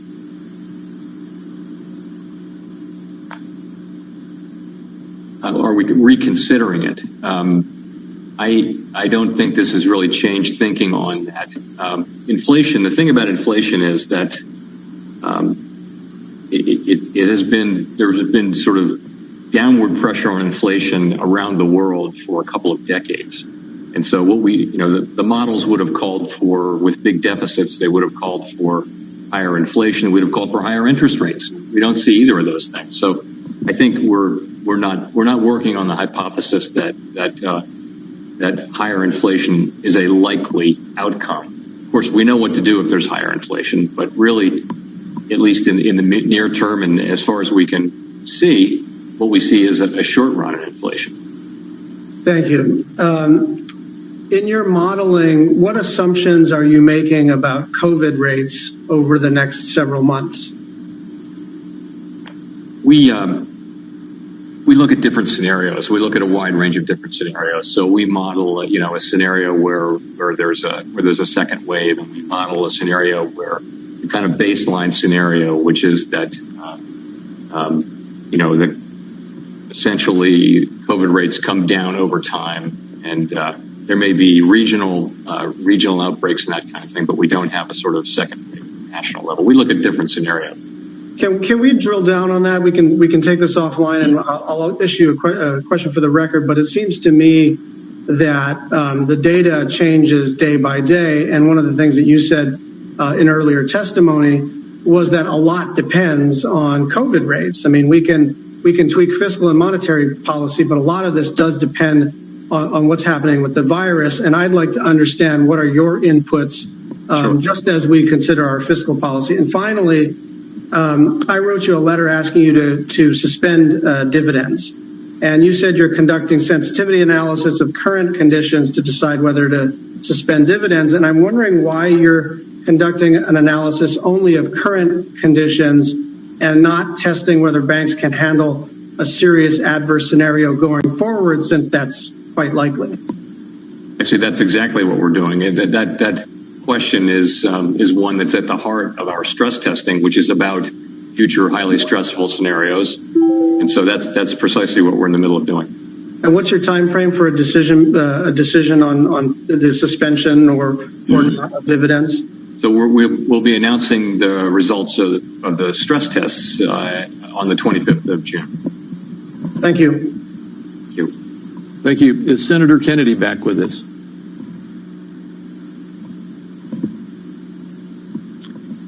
We wait to hear whether Republican Senator John Kennedy of Louisiana is there to begin his questioning.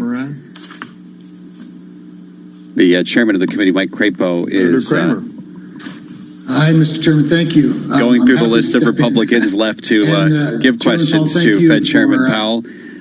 Kevin Cramer of North Dakota gets his turn now at the Senate Banking Committee. Live coverage on Bloomberg Radio. About BlackRock having such a central role in facilitating the financial support of businesses that are approved as part of the CARES Act. And specifically, the concerns I'd raised, of course, were relevant to the potential of investment in energy industry, particularly the oil and gas industry out in my state of North Dakota. And what it seems to me to be an excessive standard that they've applied in terms of climate and whatnot. And that's just one factor, and you and I have had a good discussion. You've, of course, assured me of their limited role in all of that. However, in recent days or weeks, I've become even more concerned about that standard, their standard of climate investment, with a different standard for foreign investment, particularly Chinese companies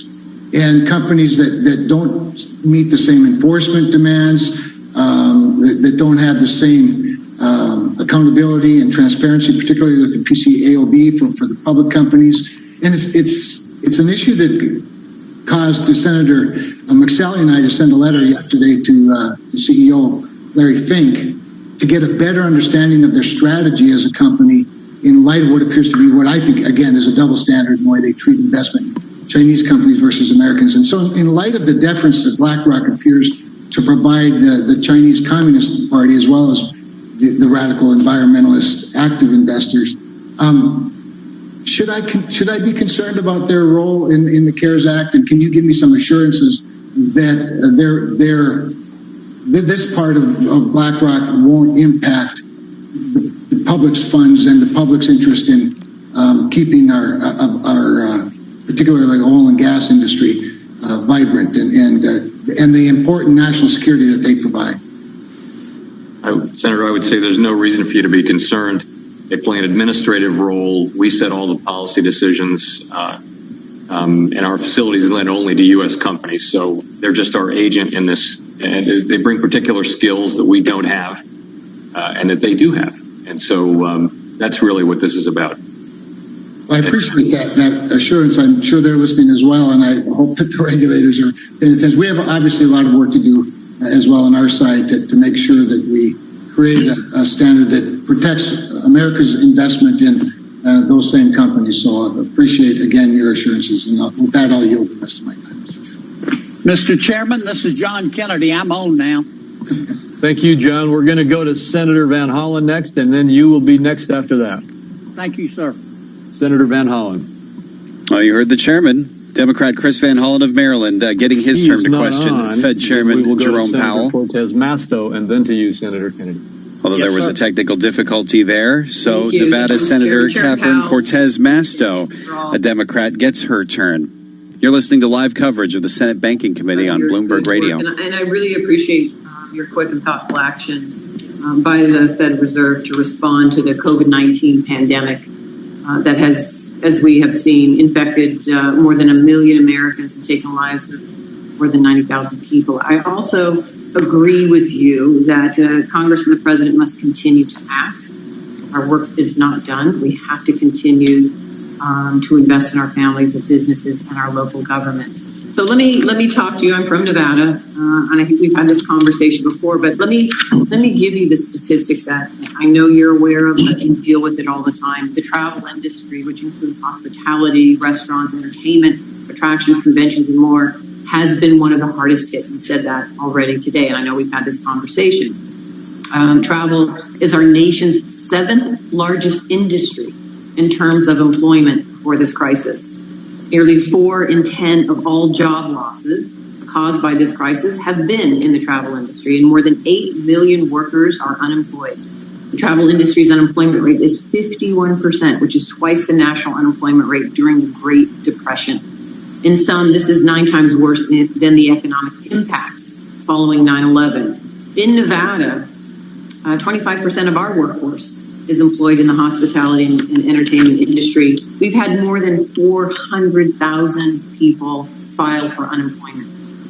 We are at 28% unemployment. Nevada has the highest percentage of unemployment in the country. And the ability of people to go back to work is limited. Travel spending is forecast to decline by $500 billion in 2020. So I've heard you address this issue, but let me ask you, is there more that the Federal Reserve can do within its existing authority to help the travel, tourism, and hospitality sectors? What else can be done? What else should we be thinking about? Because we are going to be the last to come out and spring back in this economy. Yes, so obviously Nevada is ground zero for this, really, with its both entertainment, its travel, it's all the things that are, restaurants, bars, it's all the things that are most directly hit, many of them anyway. So, what we can do other than to support the economy in a general matter, our 13-3 facilities, that's the tool that we have. So any Nevada company that meets the eligibility requirements for our facilities is welcome to borrow.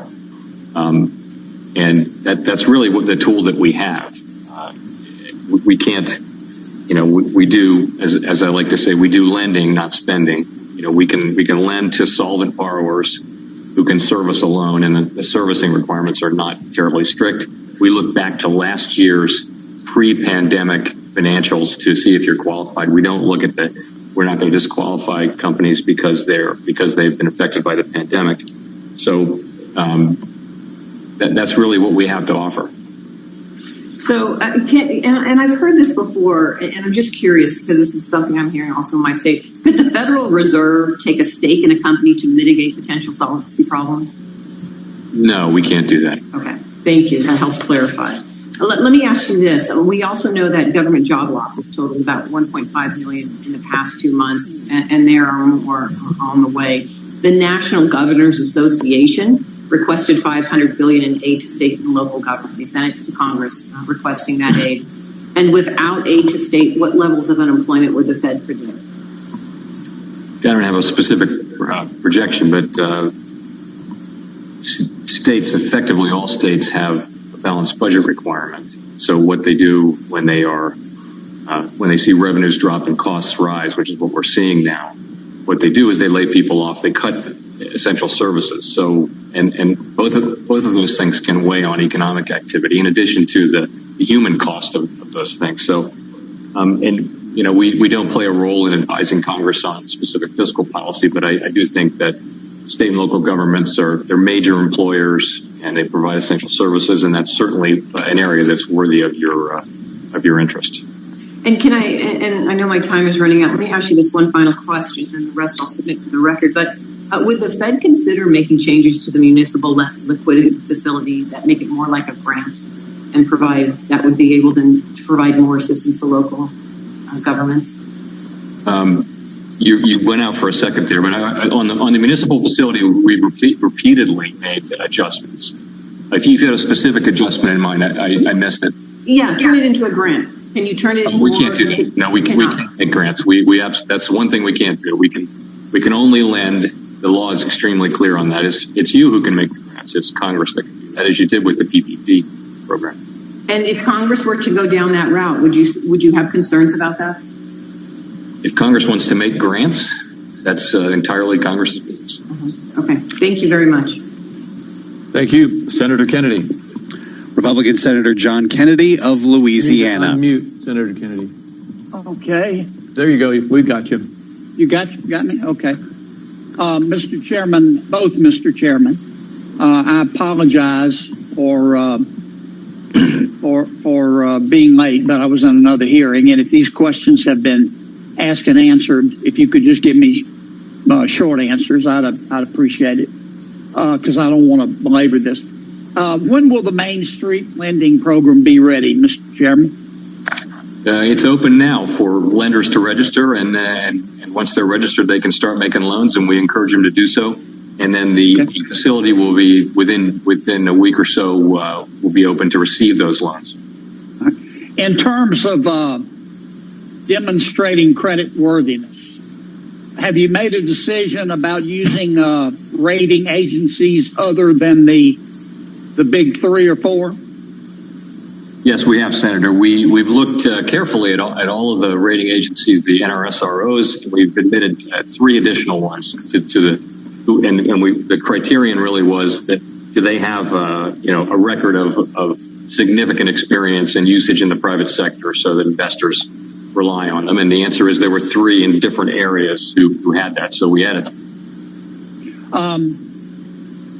Have you made a decision about the minimum amount of the loan?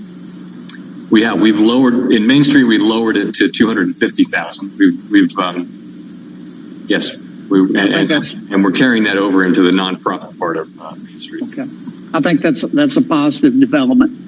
How big is the Federal Reserve balance sheet right now, Mr. Chairman? Just a touch over $7 trillion, I believe. How was it? How big was it at the end of December? Low 4s, low 4 trillions.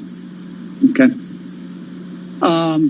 How long do you think it'll take to reduce the size of that balance sheet to some amount that's not otherworldly?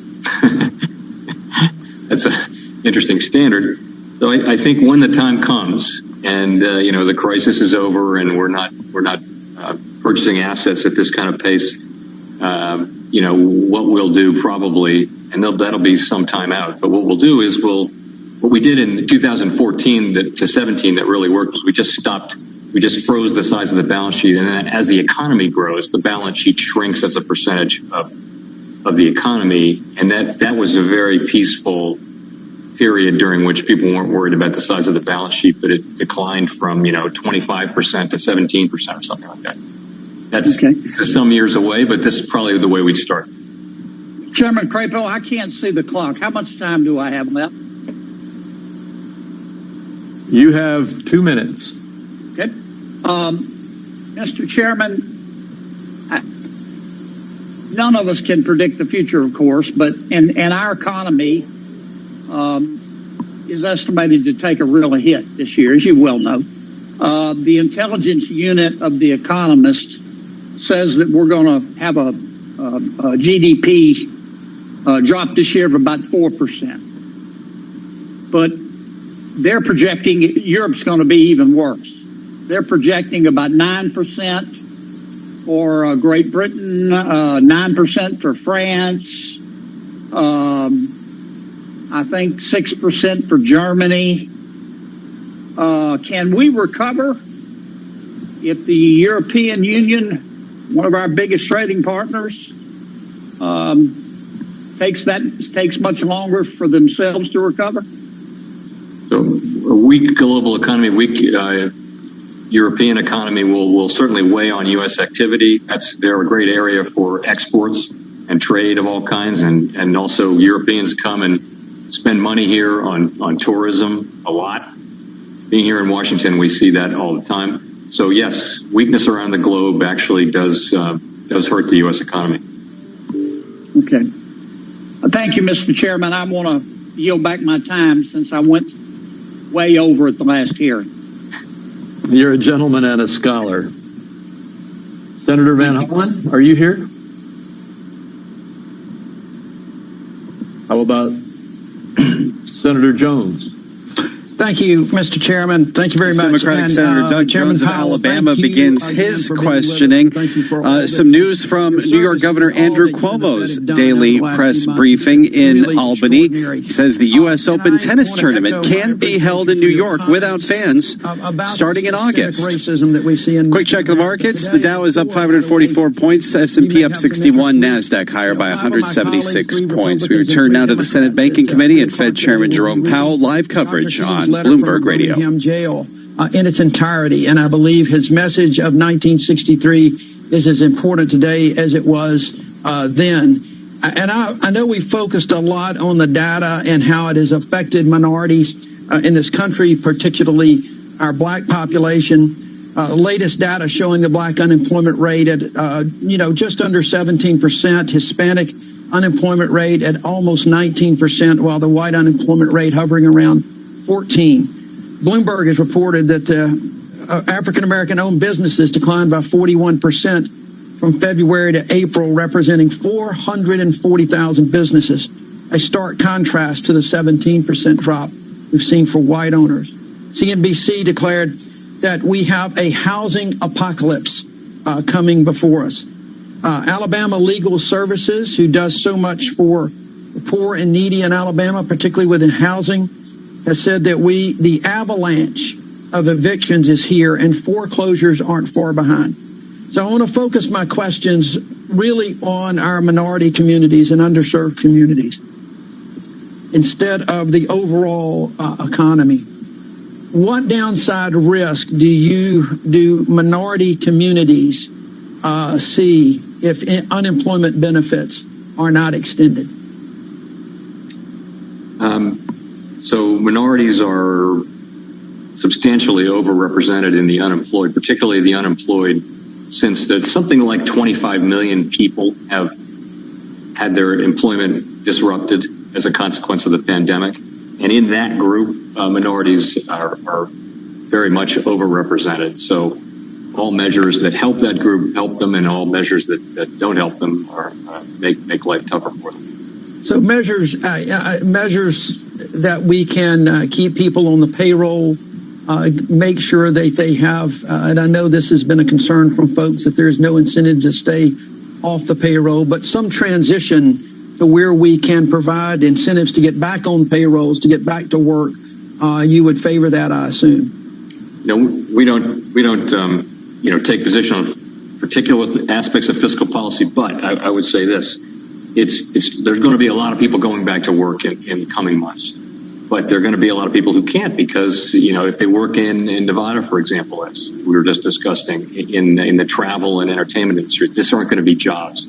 So it's going to be a while. I think some form of support for those people going forward, in my view, is likely to be appropriate. During the Great Recession, I think unemployment assistance was reauthorized on a number of occasions, and it just is not only can they not go back to their old job, but there are no jobs in that industry, and it's just really tough for them, for at least for a period of time to give them support, and balance that with incentives to get back to work. Thank you. A similar question with regard to the minority communities. With regard to businesses, minority business owners face enormous risk as it is, even before this pandemic started. So the same question, what are the downside risks for our minority businesses if overall business aid is not extended by Congress? I think we, as I mentioned during my opening remarks, the small businesses of America, that's where the jobs are created on net. And, we don't want to, business people are going in and out of business all the time, but what you don't want is a wave of avoidable insolvencies, which will weigh on the economy for years. And that's all the more so true of minority businesses because of the important role they play in our economy and in their communities. All right. And finally, again, focusing on minority communities, if renters and homeowners are not helped with extended eviction moratoriums, what effect will that have on our minority communities in America?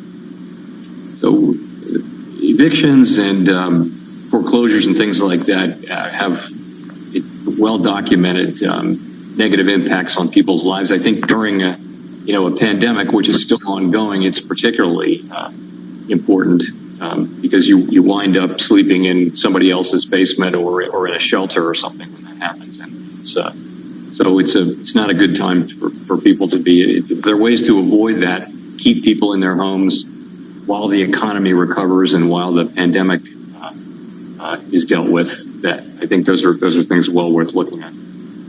Great, thank you, Mr. Chairman Powell, and thank you, Chairman Crapo. Thank you, Senator Perdue. Thank you, Mr. Chairman, and Chairman Powell. Thank you for being here again. Seems like you were just here. Oh, you were. And thank you for your leadership. I think what the Fed has done to provide liquidity has been absolutely historic and has helped us avoid a major meltdown. I've got a question, just simply to follow up on the question I asked you the last time you were about the balance sheet. Treasury debt has increased about $2.9 trillion, and a lot of that's just in the last few months, mostly due to the CARES Act. And I'm concerned about who's buying it and how we're financing it. For example, in the month of April, the Treasury issued $1.4 trillion of new debt. $430 billion was absorbed by the domestic market only, and the foreign markets held pretty steady. But the balance of that was taken up by the Fed, as I understand it. And so I don't know how long we can do that. And the question is, are we not effectively? I hate to use the term, but I don't know a better one. Monetizing the debt. I mean, at this current pace, will demand ever catch up, or are we going to have to think about rebalancing at this point? Foreign markets held pretty steady, but the balance of that was taken up by the Fed, as I understand it. And so I don't know how long we can do that. And the question is, are we not effectively, I hate to use the term, but I don't know a better one, monetizing the debt? I mean, at this current pace, will demand ever catch up, or are we going to have to think about rebalancing at this point?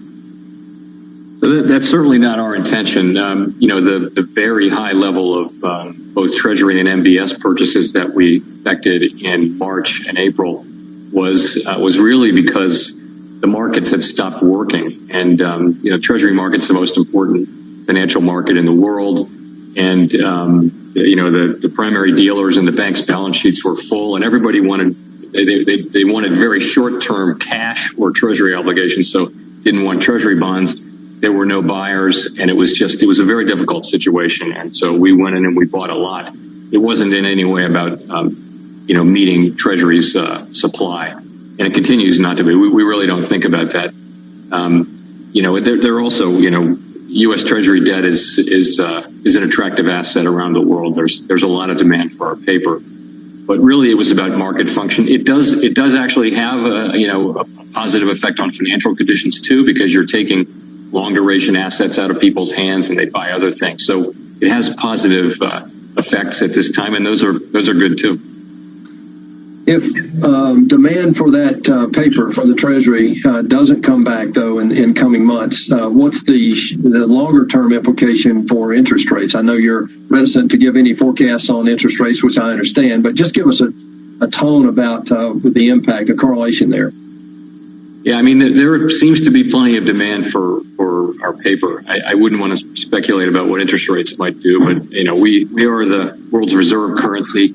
And particularly in times of stress, people want to own U.S. Treasury obligations, and so that's been the way that is for a long time now. Even if some of the problems, as in the last crisis, a lot of the problems originated here. Notwithstanding that, people wanted U.S. Treasury, and that's because we have the strongest economy and the best institutions, most liquid markets. I have one last question. I'll yield my time back. You've been very gracious with your candor and your time today. I've heard a conversation here in this hearing about labor, and I hear all over my state right now. Our state was one of the first ones to reopen, and one of the inhibitors to supplying the demand that I think is out there, and I think we're proving that, is getting people to come back into the workforce. And so we know that the premium on the unemployment structure is creating a disincentive. And I want to make sure that we protect the people that need to be protected, but how do we incent, in your opinion, the people that need to come back to the jobs that are sitting there? I mean, we have a number of, in Georgia anyway, a number of job openings that are just going unfilled because people aren't coming back yet. So I know that's something you're going to be considering as the enhanced unemployment insurance program runs out at the end of July. I wouldn't presume to tell you what the Fed thinks you should do, because it's really not our role. I do think you'll want to continue support for workers in some form. I think there are going to be an awful lot of unemployed people for some time, even though, we have 25 million newly unemployed or partially employed people.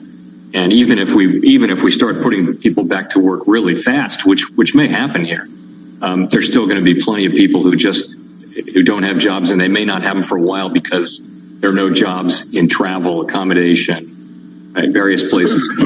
So I think it's. I know there are a lot of interesting ideas being thrown around out there. So, I think something will likely wind up being appropriate there.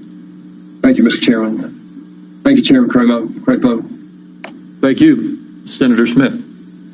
Thank you, Mr. Chair, and thank you, Chair Powell, for being with us today. It's nice to see you again. So we are more than 3 months into the economic crisis that was caused by coronavirus, and more than 2 months through the passage of the CARES Act which provides urgent and emergency support for families and for businesses and for healthcare systems. And I think we all know, and you've acknowledged yourself in your opening statement, that COVID is not the great equalizer. In fact, it hits hardest those who are already struggling because they don't have a safe, affordable place to live, because of lack of access to health care, because of low wages and chronic poverty, and especially, I think, the generational impacts on Black and Brown and Indigenous people for the systemic racism that limits their freedom and their opportunities and even their lives. So I think that in this moment, it is essential that Congress takes up this challenge and fulfills the promise of America for for racial and economic justice. And I want to just have a chance to talk with you a little bit about this, because I think there's a rising narrative. We hear from some, including the president, that things are improving, we need to reopen the economy, and before we know it, we can all get back to normal. But what I am so worried about is that we're burying our heads in the sand when it comes to, one, the virus's continuing spread, but also that we're looking away from the disparate impacts that COVID is having, and that, in fact, if we're not careful, if we don't change the way we're doing things, we won't get back to normal. We'll get back to a worse normal, a normal that exacerbates these inequities. So let me just focus, if I can, on the question of housing and rental housing in particular, because this is something that I see bad trends on in Minnesota.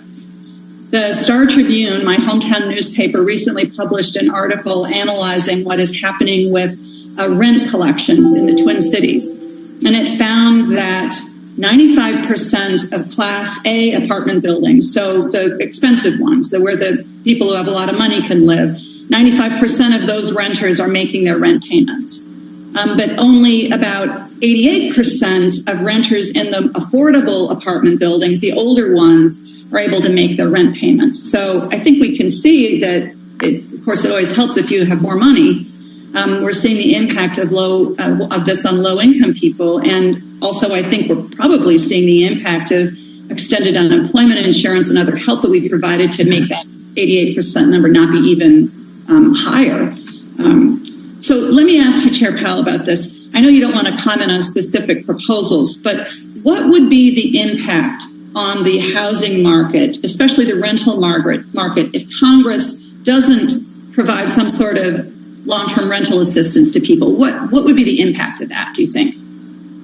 Well, I think if people, for example, get evicted or foreclosed upon and things like that, you know, their ability to get back into the labor market becomes very challenged. And just from a human, there's a sort of a moral issue and also an economic issue at this particular time because of the likelihood that we'll have a fairly large population of people who are not able to go back to their old jobs or even to find a new job in their old industry. So I just think those are things worth considering as you think about what support to provide. Yeah. And Chair Powell, would you expect that if that were to happen, that would also put incredible pressure on the landlords, sometimes public-private partnerships that own these affordable housing units, because they then lose their revenue stream in order to keep those buildings up and running? Would you agree with that? Yes, and you know you could see pressure on the ownership as well. And would you see also that, given, like, this is, I think, sort of a stunning statistic from my home state, only 25% of Black families in Minnesota own their own home. The number is 76% of white families. So would you agree that if we did see a surge of evictions, if eviction forbearance, for example, expires, we don't take additional action, that this would end up exacerbating the racial inequities that we see in our economy right now? Yes, it would, and I think this pandemic, the way it hits our economy, the way it hits the service economy particularly, has been a real inequality increaser. For the reasons we discussed earlier, that those are the people losing their jobs are to a large extent service economy employees with relatively low wages and relatively high percentages of minorities and also women. That's who's bearing the brunt of this. Right.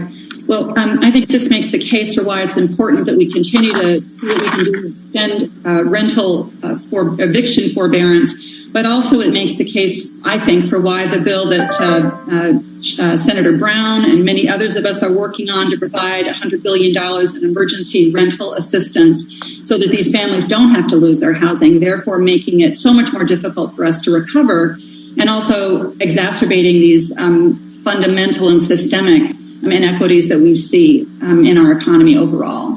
Thank you, Chair Powell. Thank you. Senator Moran. Mr. Chairman, thank you. Mr. Chairman, thank you.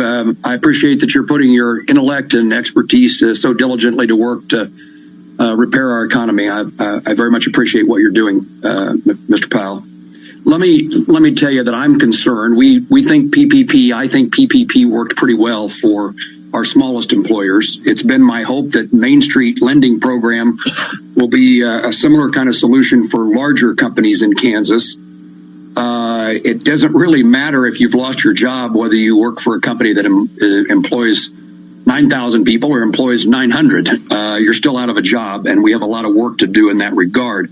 But, Chairman, I'm really concerned, genuinely concerned, that we may see Main Street lending program not have a material impact in helping small and medium-sized businesses in Kansas and across the country. And the end result of that is certainly a failure to recover quickly, continuing unemployment, but perhaps a result in which larger companies that have been able to raise cash in recent weeks will consolidate their market share at the expense of those smaller businesses that were unable to do so in the commercial market. So I have a lot of hope for the Main Street program, and I need to be assured that it's going to accomplish what it needs to accomplish. But I think the Main Street program is essentially saying that it will stand by a syndicate partner for a fairly narrow class of credit agreements. But as far as I can tell, banks don't need help in syndicating profitable loans, and neither do they want any part of even 5% of unprofitable loans.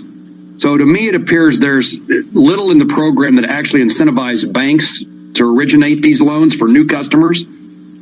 So I'm nervous, especially because if we have to make changes to it, the changes come so late, months from now, it will be too late for many of my constituent businesses who employ lots of people in Kansas. Can you give me your thoughts concerning my concerns and try to reassure me that that my concerns are unfounded?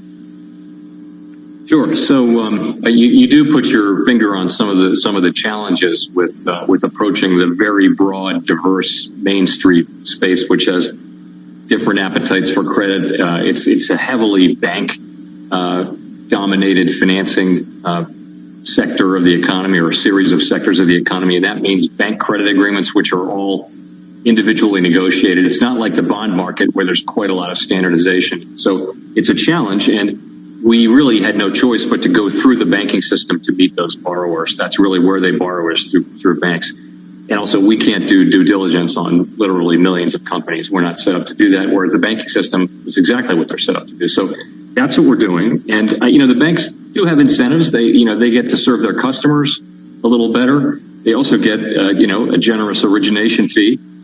So we feel there's, substantial interest on the part of bankers for this. It's also the case, though, as it was with other facilities, that the amount of financial stress overall in the aggregate, I know there are companies that don't fit this, but is lower than it was in March and April. So we realize there's still plenty of companies out there. So the Main Street facility is now open to lenders. The lenders are registering. They can make loans right away, and within a week or two, those loans will be bought by the facility itself, or 95% interest in them will be bought. The banks will be left with 5%. They will get to keep their origination fee, and we'll know a lot more about the level of demand. We do have. It's not just joining an existing syndicate. We do have a new loan facility, and so we're open. We have 3 different facilities, and we're opening one soon enough for nonprofits. And as we have been since the very beginning, we're very open to learning and adapting. We've made repeated changes to these facilities to try to make them better structured to achieve their goals, and we'll continue to be that to do that. Chairman Powell, if I appreciate your optimism, and I'm reluctant to be the pessimist, and I hope that you are correct. Is there a plan B, or that's something would just work out as we react to the markets, the demand? So I think for all these facilities, we will be watching, and if we are hearing about companies for whom a loan is the right answer, who do not for some reason qualify for the Main Street loan facilities and should, then we'll be adapting to that. We will certainly be adapting. Let me raise one other topic. I can't see Chairman Crapo the clock, so next time we need a bigger square for me to at least read. Let me talk about it, but be quick. Yes, sir. BETA, earnings before interest, taxes, depreciation, and amortization. That's a component of the Main Street program. I'm worried that there will be industries and businesses in which that is a detriment and perhaps disqualifying for them. I particularly raised this in the hotel industry, where it would be more advantageous to them to be able to rely upon their 2019 net earnings. I'm interested in your thoughts in that regard. And then I'm also worried about the indication by Treasury and Fed is that we will operate under the CARES philosophy of the spirit and purpose of CARES. I didn't say that right. That we'll operate in the Main Street program under the spirit of CARES, which is, I guess, a pretty uncertain term. And I think our businesses are looking for more certainty as to the nature of how this program is going to work. Can you help alleviate businesses' concerns, the uncertainty that surrounds, and any thoughts about EBITDA? And if you could be brief on this answer, please, Mr. Chairman. I will. Thank you, Mr. Chairman. So it's in terms of EBITDA, we're looking at last year's EBITDA. We do appreciate that for some industries there may be a better way to approach that, and we're looking at that, particularly, for example, an asset-based approach. So that's something that we're looking at. I mean, our big focus has been on getting the facility open. Frankly, it's been the main focus for now. But when we're looking at past pre-pandemic earnings, in any case, we're not taking into account the effects of the pandemic for that purpose. Thank you, Chairman Powell. Thank you, Senator Van Hollen. Thank you, Mr. Chairman and Ranking Member Brennan, and welcome, Chairman Powell.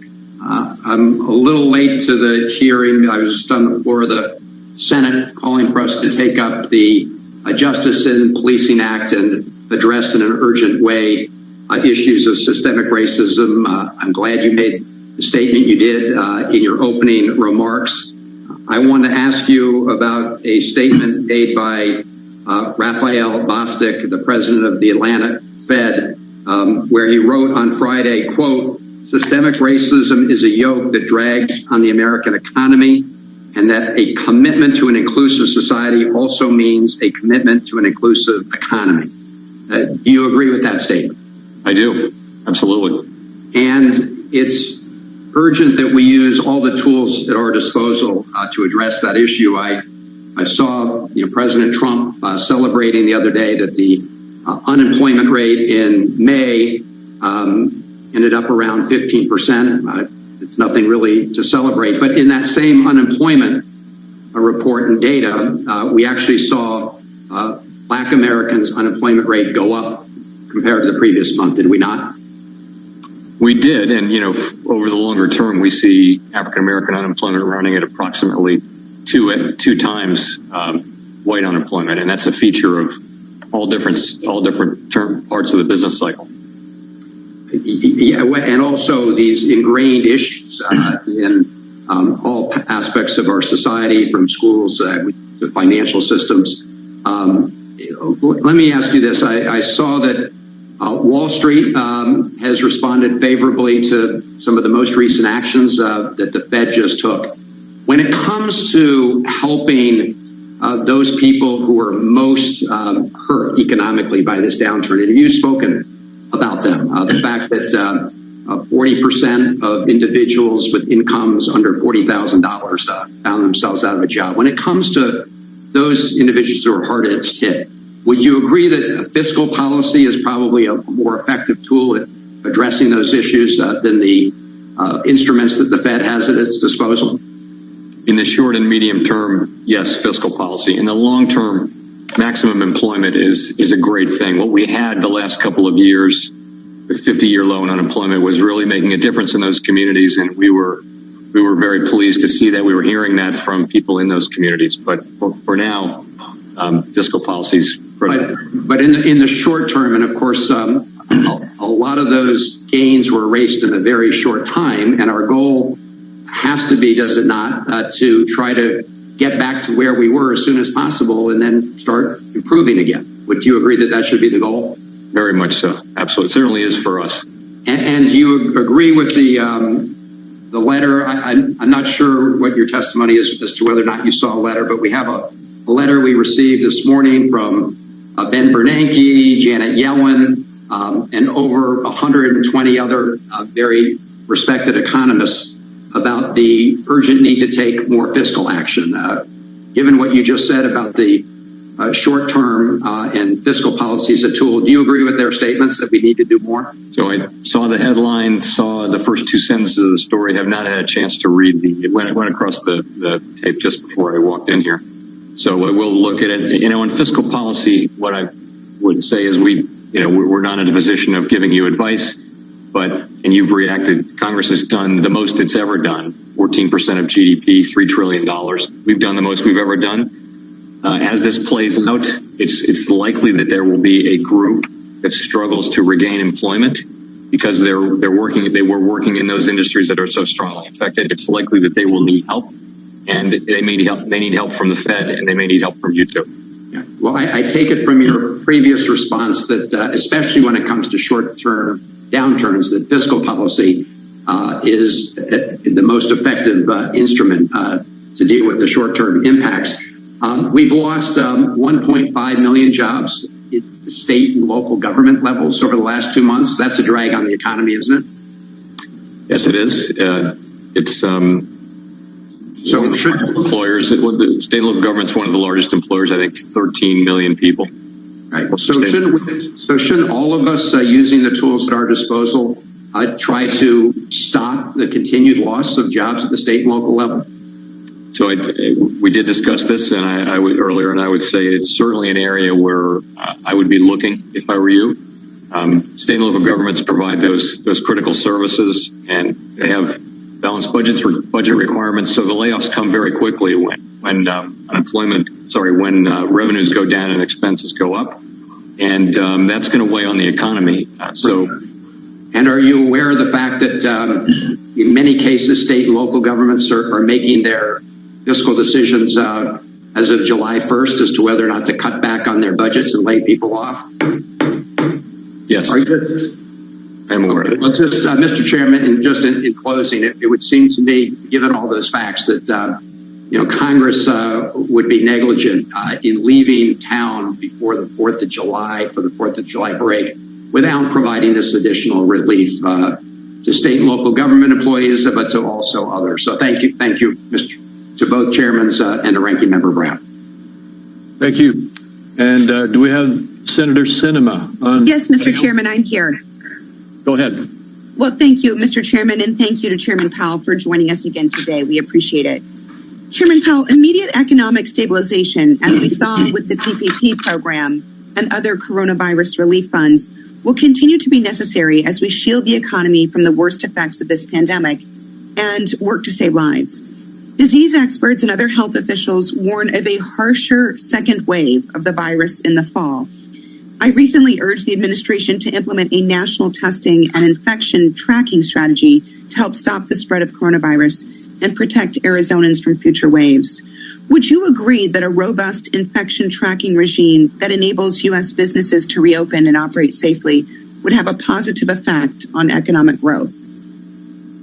I absolutely would. I think anything that enhances the public's confidence and ability to become ever more confident that it's safe to go out and take part in the economy will have very high returns for the economy.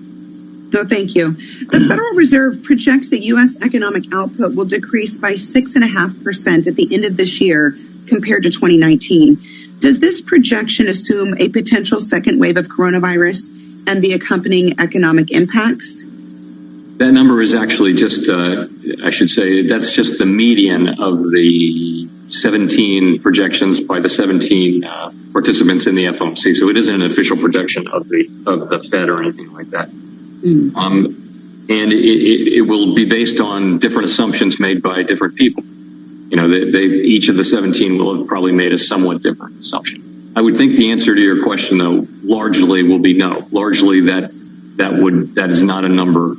My colleagues will not principally have assumed that there will be a substantial second wave. Oh, that's concerning. Congress will need to find the best path forward as we navigate an unprecedented and evolving pandemic. Arizonans and Americans count on our leaders to follow the science and the facts to protect public health and rebuild our economy. Businesses and families will need immediate economic relief if case counts worsen and further restrictions are warranted.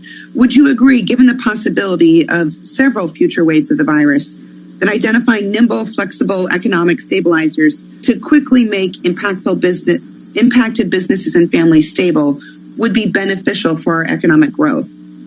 So I think the question of automatic stabilizers is a classic fiscal policy question, and one that you and your colleagues will have to sort out. I do think that the response that Congress has made so far, particularly in the PPP program, the checks and the enhanced unemployment insurance, has made a big difference in where the economy is now. Thanks. And finally, I want to briefly discuss relief to state and local governments. I appreciate your efforts to provide our state and local governments greater access to the municipal liquidity facility. And I'd encourage you to take further action to allow smaller Arizona cities, towns, and counties to access this financing. Economic studies show that the 2008 recession was significantly prolonged due to shortfalls in state and local government funding. Do you agree with that analysis? And would you agree that addressing state and local funding shortfalls will have a meaningful effect on the overall economic outlook? So we do know, or the research does show that in the aftermath of the global financial crisis during what we call the Great Recession, that state and local government did weigh on economic activity. There were a lot of layoffs and not much hiring, and I think the state and local government had an even higher percentage of the labor force back then. In terms of what Congress should do, I do think that that's an area that's worth some attention because of what we discussed. Well, thank you, Mr. Chairman, and thank you to Ranking Member Brown. I look forward to working together on a path to recovery. And Mr. Chairman, I yield back. Thank you, Senator Sinema. Senator Brown has asked for one more question, and then we will conclude our questioning. Senator Brown. Thank you, Mr. Chairman, always for your indulgence. One question and then a brief comment. Thank you, Mr. Chair Powell, for your. I know your fiscal policy is not within your province, as you say many times, but I've been impressed by your thoughtful answers on state and local, particularly on state and local government assistance and on preventing evictions on rental assistance. And those are such important issues. My question is pretty simple. Will Congress make inequality worse if we're not as thoughtful as you have been in our fiscal response? That's a hard form of the question. I think this whole episode with the pandemic is very tough on low and moderate income communities, and I think Congress has done a lot compared to other downturns here, and it's having a real effect. And I think there may well be a need to do more, and for us as well. Thank you, and I've heard your public statements. I appreciate that. I would just add, Mr. Chairman, I'm going to join Senator Jones mentioned reading the one of the most extraordinary pieces of writing in American history. I'm joining him with, I believe, 4 other senators. There'll be 3 in each party, maybe 4 in each party, and to read from the Dr. King's letter from the Birmingham jail. And he reminds us that we always make excuses to wait to address racism. I know there's a lot going on, but what we do now matters. I want you to take that seriously. I think you do. I appreciate, as I said, your thoughtful comments. We can't ignore how our institutions and our policies, and the Fed is central to that, have contributed to inequality in this country. And my question about your working with us on this is a serious one. I appreciated your saying you talked to other Fed governors about that. I hope you'll lead the Fed, as I hope Congress will step up as well to address this most basic of American problems. So, Mr. Chairman Crapo, thank you, and Chair Powell, thank you. Thank you. Thank you, Senator Brown, and that does conclude today's testimony, the testimony and the questioning. Chairman Powell, I would like to join with those who have commended you on the service that you and our Federal Reserve has given to the country in dealing with this pandemic, and appreciate you being here with us today as well. We look forward to continuing to work with you as you implement the various 13.3 facilities and the other responses that fall within your purview to this crisis. And once again, thank you for taking of your time to give us your wisdom today in the hearing. For senators who wish to submit questions for the record, those questions are due on Tuesday, June 23rd. And I ask that Chairman Powell, you respond to those questions as quickly as you can. This hearing is adjourned. Thank you, Senator Crapo. Thank you, Senator Brown. We have been listening to the Federal Reserve Chair, Jay Powell, in his semi-annual testimony before the Senate Banking Committee. And among other things, he said that the economy may be bottoming out, but at the same time, the timing and the strength of the recovery remains uncertain, and repeatedly expressed concerns about unemployment. We bring in now our chief economic and policy correspondent, Michael McKee. Michael, we heard just last week from the chair after the FOMC meeting. What did we hear new or different today? Oh, that would be one of the shortest answers I would ever give on television, David. There wasn't much new at all from the chairman. His comments basically consistent with what he has been saying, that the Fed, like everyone else, is in the dark as to how long it will take to get out of this hole. It'll depend on the virus, he said, but he expects the U.S. economy to do well eventually. Between now and then, he repeatedly emphasized the need for additional assistance. That's why the Fed's on the job, he said, and Congress should consider additional assistance. Pressed as he always is as to what that should be, Powell deferred, said it's up to Congress to decide, although when Senator Chris Van Hollen of Maryland asked him if they should focus on states and localities, Powell did say, that's what I would do if I were you. Yeah, in addition to that, Mike, it struck me that besides states and locality, he specifically what he said is if they start laying off state and local employees, it's going to be a further drag in the economy. The other thing he said that we think that he's going to have more support for the unemployed, given his concern that, as he said, some of those jobs just don't look like they're going to come back. Yeah, he tried to make the point that even though we had a good employment number and we should see more people go back to work, it shouldn't be a bad number for June. It's still going to leave an awful lot of people who are unemployed. We saw 2.5 million people hired in May, but that left 20 million unemployed. And the Fed's view is that we're going to see some rapid hiring back, but then it's going to stall out. And so that's where you're really going to need assistance. And of course, we have that fiscal cliff coming up in July when the extended unemployment benefits run out, and they're going to have to do something about that. Something else that Powell was very firm on was the need to do more of this assistance to help the most affected by the crisis, which he identified as minorities and women.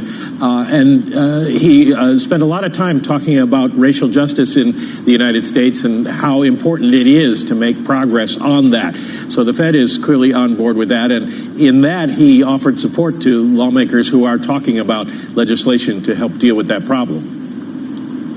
Yeah, and specifically said racism has no place in the Federal Reserve System. Thank you so much to Michael McKee. Now let's get a check on the markets, because the markets have been moving. They were up quite a bit. They came off some. I'm not sure whether it had to do with Chair Powell or not, but you know who's going to tell us? Abigail Doolittle. So what's going on and why, Abigail? Well, it's really a wild day here, David. We have stocks once again all over the map, and probably very little to do with Chair Powell, because as Mike McKee was just saying, he really didn't say anything too much. So at the highs, the S&P 500 had been up almost 3% as retail sales surged in the last month by more than 17%, more than double the estimate.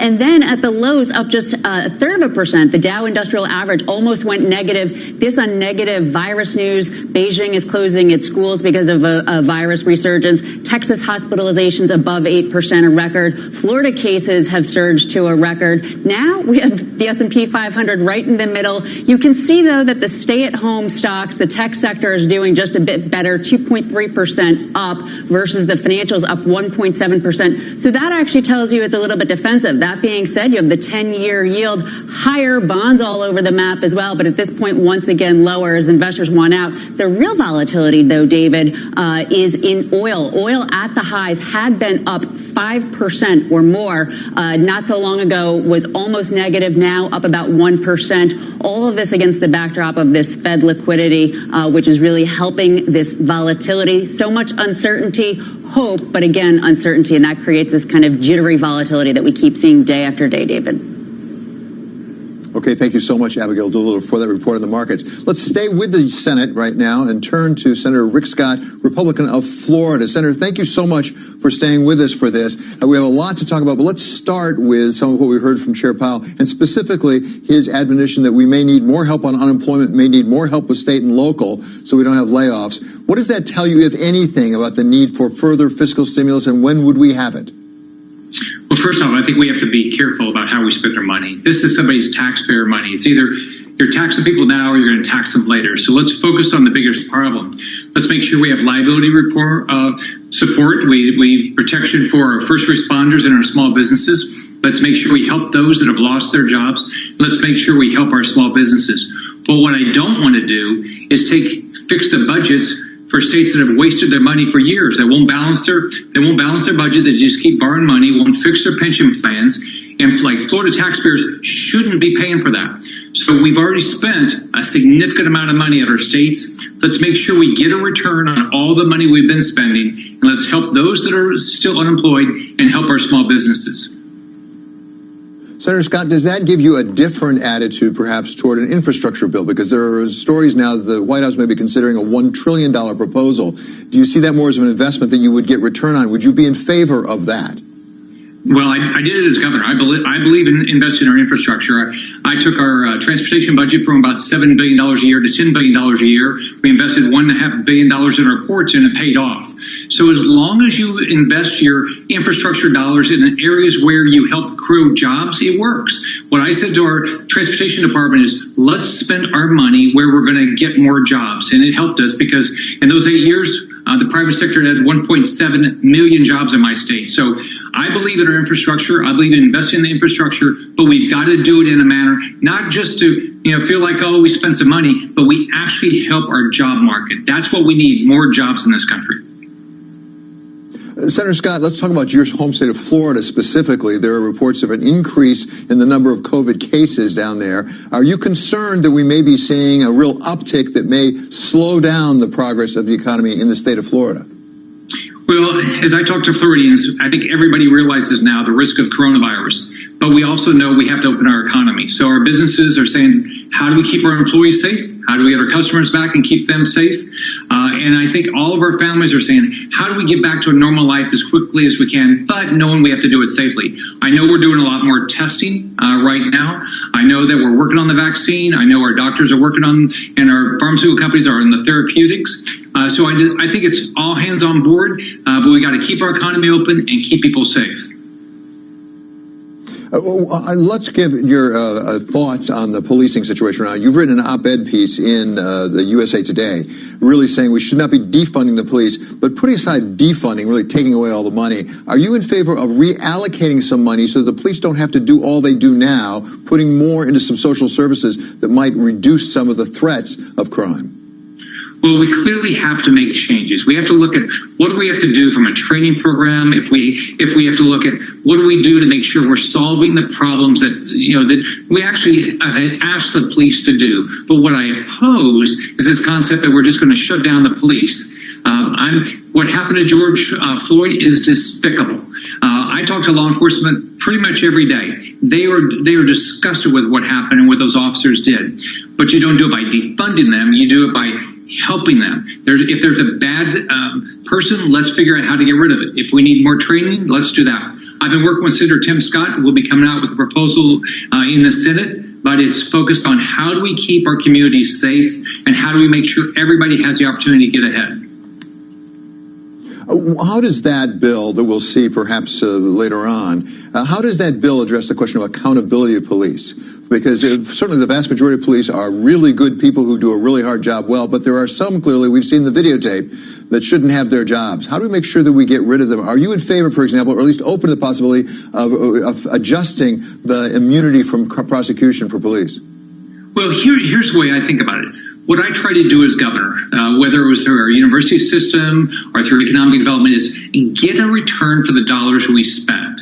So what I've been talking about is if we want the murder rate to go down, let's make sure we allocate the dollars where people actually get results. And if they don't, they should give us those dollars back.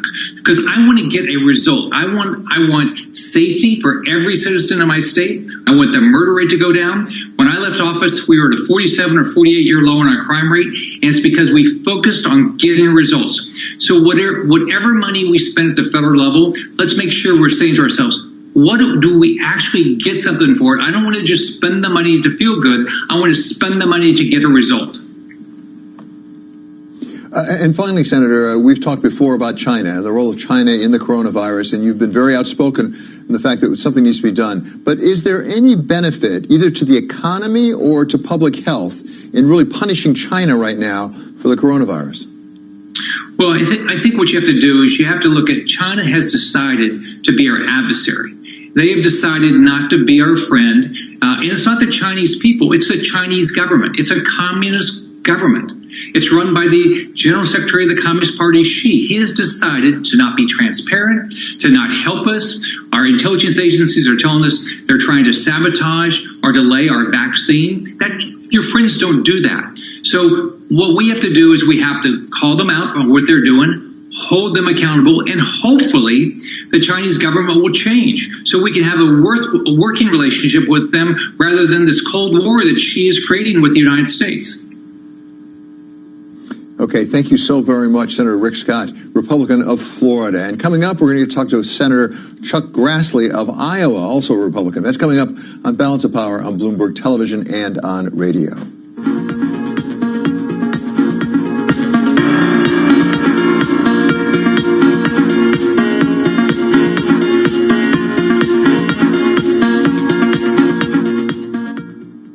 Coronavirus proved that if you want to find out what the best laptop is for streaming all your favourite box sets back to back while sitting in your garden, you could ask an algorithm, or someone called Al, or Sue, or Sanjay, or one of our other tech experts on Shop Live, Curry's PC World's online video call experience. Hi, you're talking to Ali on Shop Live. Isn't it nice to get advice from another human being?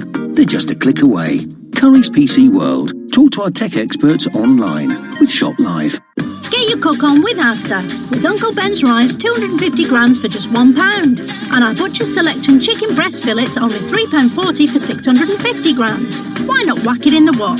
At Asda, we're committed to low prices every day on the quality products you need. Asda. Selected stores and lines subject to availability. Enjoy peace of mind with Ford. Relax and think about 3 months deferred payment on a new vehicle. Visualize an additional 3 months cash back.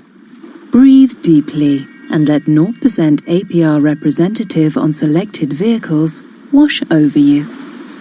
That's peace of mind from Ford. Current promotion ends 30th of June. Search Ford Peace of Mind for details.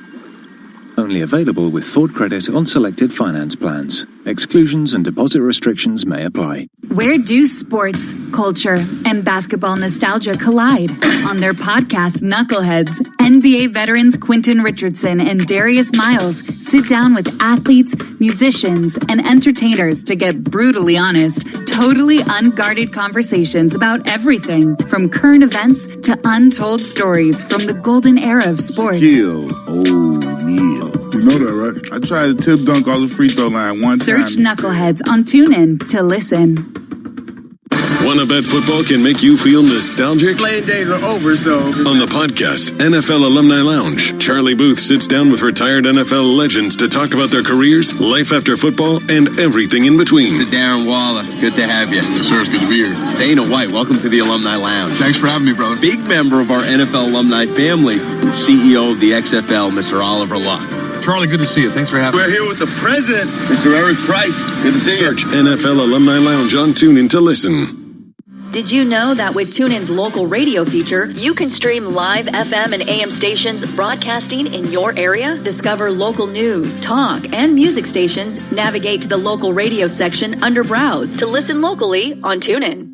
This is Mike Golick from ESPN's Golick and Wingo. Every morning, Trey Wingo, my son, and I sit down to discuss all the news, drama, and highlights spinning the sports world that day. And with TuneIn, you can hear us whenever and wherever you go. Just search Golick and Wingo to start listening today. Stay close to College Hoops Conversation with College Basketball Talk Podcast from NBC Sports. Join Rob Dowster and Bobby Reagan for weekly recaps of what's happening in every conference. Nostalgic flashbacks to classic games and big picture discussions of the future of the sport. Always knew was a legend, and you always knew was one of the great coaches because everyone always told you how great this coach was, but he never really reached point of either. Search College Basketball Talk on TuneIn to listen. Let's be be honest, we all spend too much of our day on social media. But at least you can spend your endless scroll time to discover new things on TuneIn. Follow @TuneIn on Facebook, Twitter, and Instagram to always be in the know about the best new stuff streaming in the app. From breaking news stories and live sporting events. Yeah, but it's unique times. I think there's unique circumstances, and we're trying to standout stations and podcasts. Stay in touch with TuneIn. How do hockey fans know what day it is? Just turn on the Locked on NHL podcast, where our rotating cast of hockey experts guide you through the week with a different theme show for every day. From big news Monday to recap Friday. But we've got a couple of news items that are noteworthy in the NHL in the last week, one of which is below the NHL, and we'll bring that up first. So the AHL announced officially, this has been speculated for weeks and weeks, but the AHL... Search Locked on NHL on TuneIn to listen. It's TuneIn Sports on this day.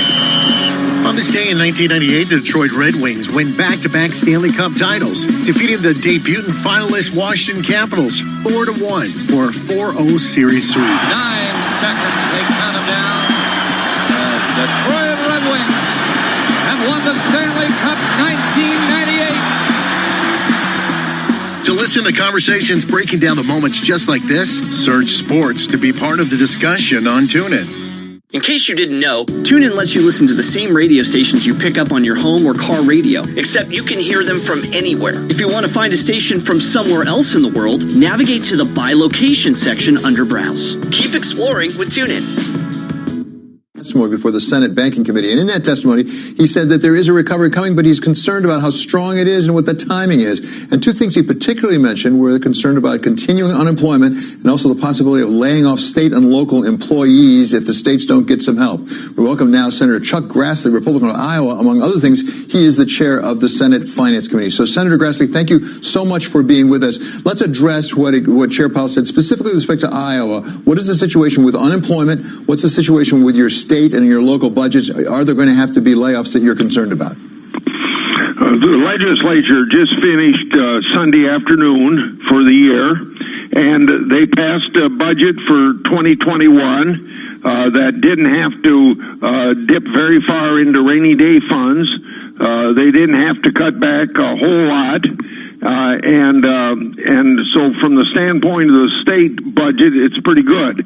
We do have $1 2/10 billion from the federal government that came out of the first $150 billion that went to states, and whether it's Iowa or other states, we're going to want to know how much of that money's been spent before we decide how much more money we ought to give to state and local people in July when we do another CARES Act. So that's what I was just going to ask. Do you expect that there will be another act, a CARES Act we can call it, by the end of January, beginning of August? Is that your expectation? David, the answer is yes, sometime after the 4th of July, but before Congress goes on its summer break, August the 7th. And I think there's several things that we want to take into consideration that the House in the Pelosi bill didn't take into consideration when they passed $3 trillion that has a lot of things in it that are unrelated to the pandemic. Like, for instance, they put in a whole bunch of things about federalizing federal election laws. So let me explain, number one, how fast is the economy turning around? The faster it turns around, the less there'll have to be consideration in the second CARES Act. Secondly, I've already said about $150 billion going to states. Is that spent? And how's it being spent? And if it isn't spent, it can probably give them flexibility to spend it any way they want to, other than just the COVID-19. And then the other thing is we've still got tens of billions of dollars in the healthcare part of CARES that hasn't been spent by the states or even out to the states. So it seems like we want to get that out and see what the impact is there. And then the other thing is just to get a feel from the economy growing or not growing, how much short state and local budgets will be from the income that they're supposed to have. Right, and you've addressed that with respect to the state of Iowa. Give us a sense in Iowa. Is the economy coming back in Iowa? What's the level of unemployment in Iowa? How's the state doing? The state's doing well, except for low prices in agriculture and some of the problems we've had with meat packing. Although I think now meat packing got down to where a lot of plants were closed. I think we're back to about 95% of production of what it was a year ago. So maybe that'll make sure we got a good supply of food for the consumers in America. We got a great insurance industry. I think it's pretty strong. We've got good community banking. It's very strong. Our manufacturing slowed up a little bit, but Governor Reynolds did not shut down the state as much as some other states did. And so about 80% of our workforce was considered essential. She's now opening up the small businesses and the restaurants and the professions so they can go back to work. And then our small community hospitals, county hospitals that were hurt, where they get most of their money from elective surgery, the elective surgery is picking up again. I think there's still some reluctance of people to go to restaurants because of COVID-19. I've been to a few restaurants in Iowa in the last 2 weeks, and they're very sparse.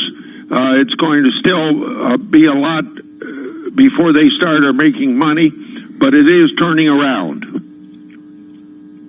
Senator, there was a time before pandemic, if we can remember all that way back, when the concern with the agriculture industry in Iowa and elsewhere was really imports from China and our trade relations with China. Is that still a pressing issue, or have other things really overtaken it? Well, I think other things is overtaken from this standpoint. Prices of agriculture products are still very low, but we do have that agreement with China that was made in January. It took effect the last week of February.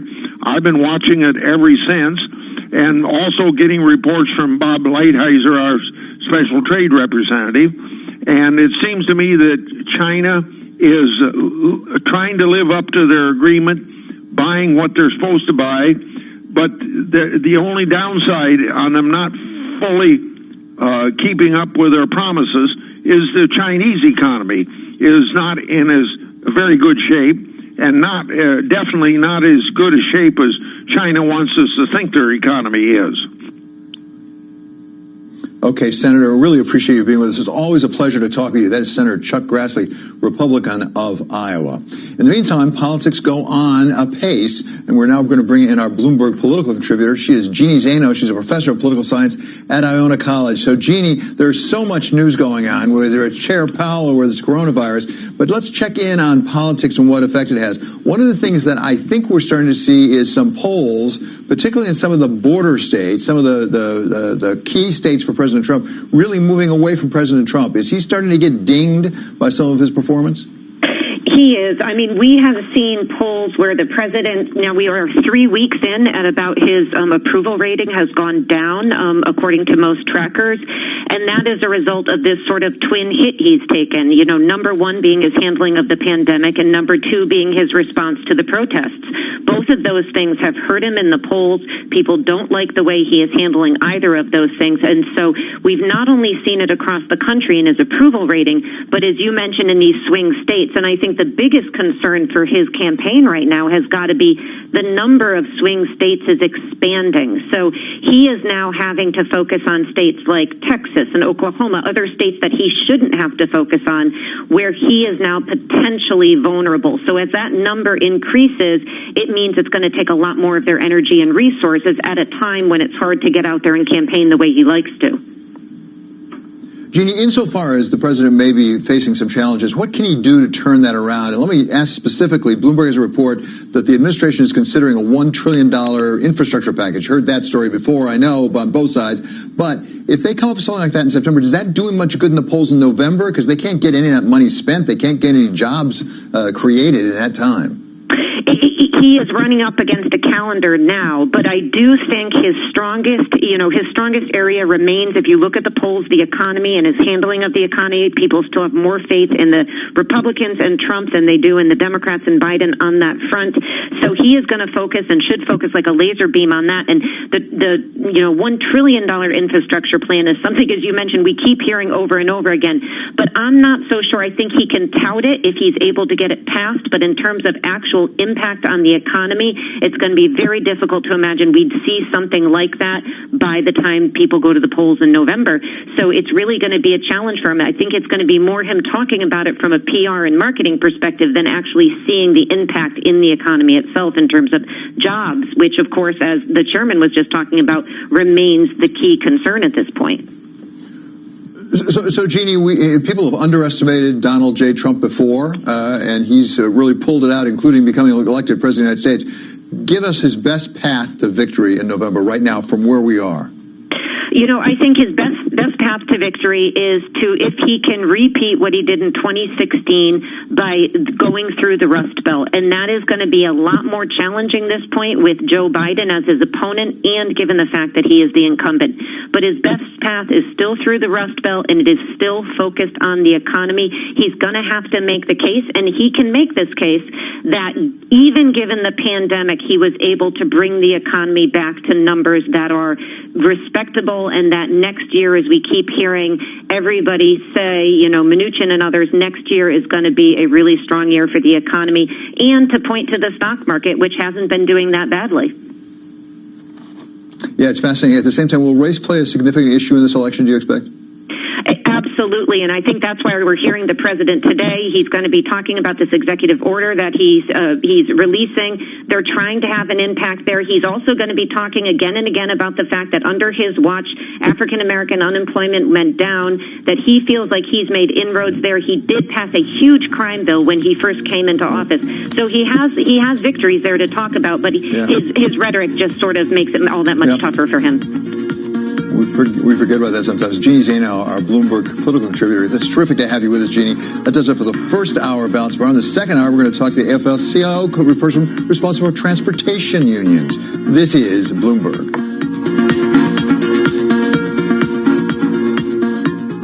This is a Bloomberg Pursuits look at luxury. Omni Hotels, owned by TRT Holdings, is closing down its iconic Midtown Manhattan property. The hotel was designed by the same architect as Grand Central Terminal and is where Richard Rodgers and Oscar Hammerstein wrote the musical Oklahoma. It's the COVID-19 pandemic's latest blow to New York's lodging business, which has seen occupancy rates plummet as low as 15%. In other wealth news, a rarely seen painting of pinball machines may fetch $25 million at Christie's next month. The 1962 canvas by iconic California pop artist Wayne Thiebaud will be among the top lots of a relay-style auction on July 10th, happening just ahead of the artist's 100th birthday. Calls to buy black are giving black-owned businesses a much-needed boost after being shut down during the pandemic. Between February and April, 41% of black businesses shut their doors for good, compared to just 17% of white businesses. I'm Andrew O'Day, Bloomberg Radio. You're living in a world built on science, political and economic. You've got to believe the labour market gets hit. Computer and medical. Clarify where we are on a test. It all makes a difference. What do you think needs to happen in terms of governmental response? And it's all here. He expects the virus to peak quite a long time from now. Get your science straight. The hand-washing campaign, is this actually a good strategy? Bloomberg Radio, the Bloomberg Business app, and BloombergRadio.com. Bloomberg, the world is listening. There are everyday actions to help prevent the spread of respiratory diseases. Wash your hands. Avoid close contact with people who are sick. Avoid touching your eyes, nose, and mouth. Stay home when you are sick.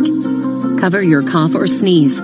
Clean and disinfect frequently touched objects with household cleaning spray. For more information, visit cdc.gov/COVID-19. This message brought to you by the National Association of Broadcasters and this station.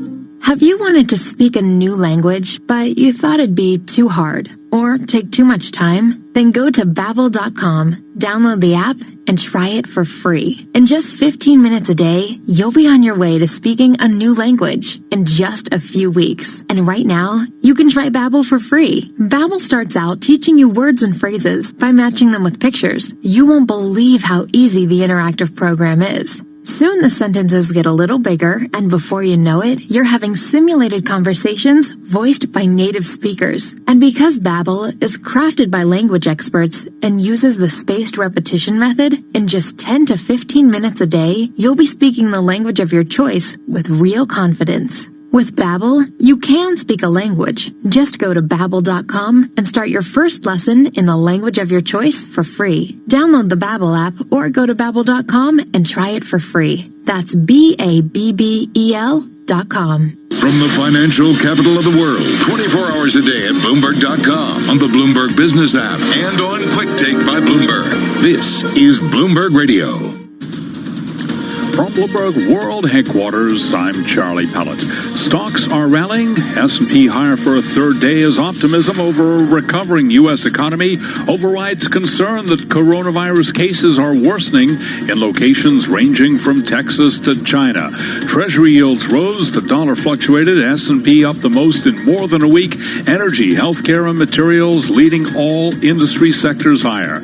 S&P now up by 66 points, up 2.2%. The Dow is up 606 points, up 2.4%, while NASDAQ is up 188 points, up by 1.9%. In the year-to-date column, the NASDAQ Composite Index is up by 10.5%. To put that in context, the S&P is down by 3%. 10 years down 9.30. Yield right now 0.75%. Gold up 0.2%, $17.28 the ounce.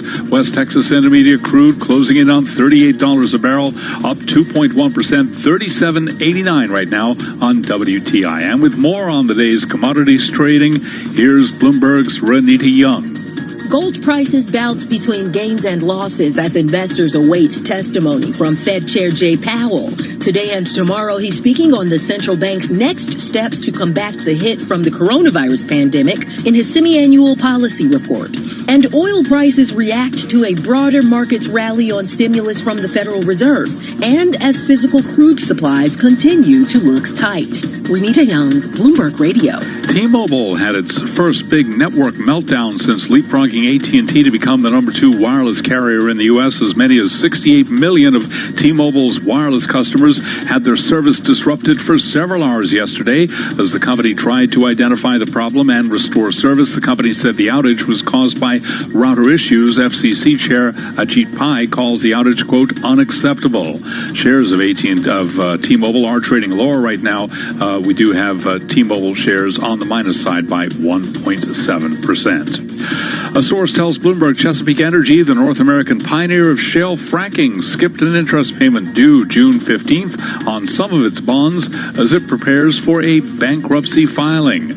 Chesapeake shares trading lower now by 18.9%. 102 on Wall Street. Time now for the Market Drivers Report with a focus on American depository receipts. And here's Dave Wilson. Thanks, Charlie. ADRs are higher. They're not quite as much as U.S. shares. The S&P ADR index is up 1.8%, and the S&P 500 is higher by 2.3%. British Airways owner IAG has risen 2.3% in U.S. trading. People familiar with the matter said the company is reviewing its strategy with help from Goldman Sachs and Morgan Stanley. The people said IAG is looking at possible stock and bond sales along with other moves.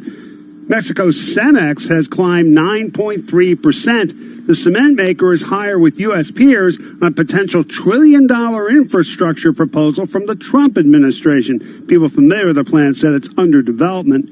Gold mining ADRs are lower, even as the precious metals price fluctuates in New York trading. Canada's Barrick Gold has dropped 0.8%, and Kinross Gold has declined 2.2%. South Africa's Anglo Gold Ashanti has lost 2.4%, and Gold Fields has fallen 3.5%. And India's Tata Motors has slipped 5.1%. The automaker was lowered to the equivalent of sell at J.P. Morgan and Nomura after fiscal fourth quarter results released yesterday were disappointing, Charlie. All right. We thank you very much, Dave Wilson, keeping track of those American depository receipts. This update brought to you by SEI. Crises and challenges highlight the power of partnership and character. Work for the common good. One community. SEI. Go to SEIC.com/banks. Again, recapping equities higher with the S&P up 69 points, up 2.3%. I'm Charlie Pellett. That is a Bloomberg Business Flash. This is Balance of Power. Everybody in the world has one common enemy, and that's to win the war against this virus. The first thing you do is listen to the medical professionals. Those people that lost their pay, we want to see that pay continued. Where the world of politics meets the world of business. Our priority is the health and well-being and the lives of the American people. We want to make sure that we are continuing to support our hospitals. We've unleashed our most potent weapon of all, the courage of the American people. Balance of Power with David Weston on Bloomberg Radio.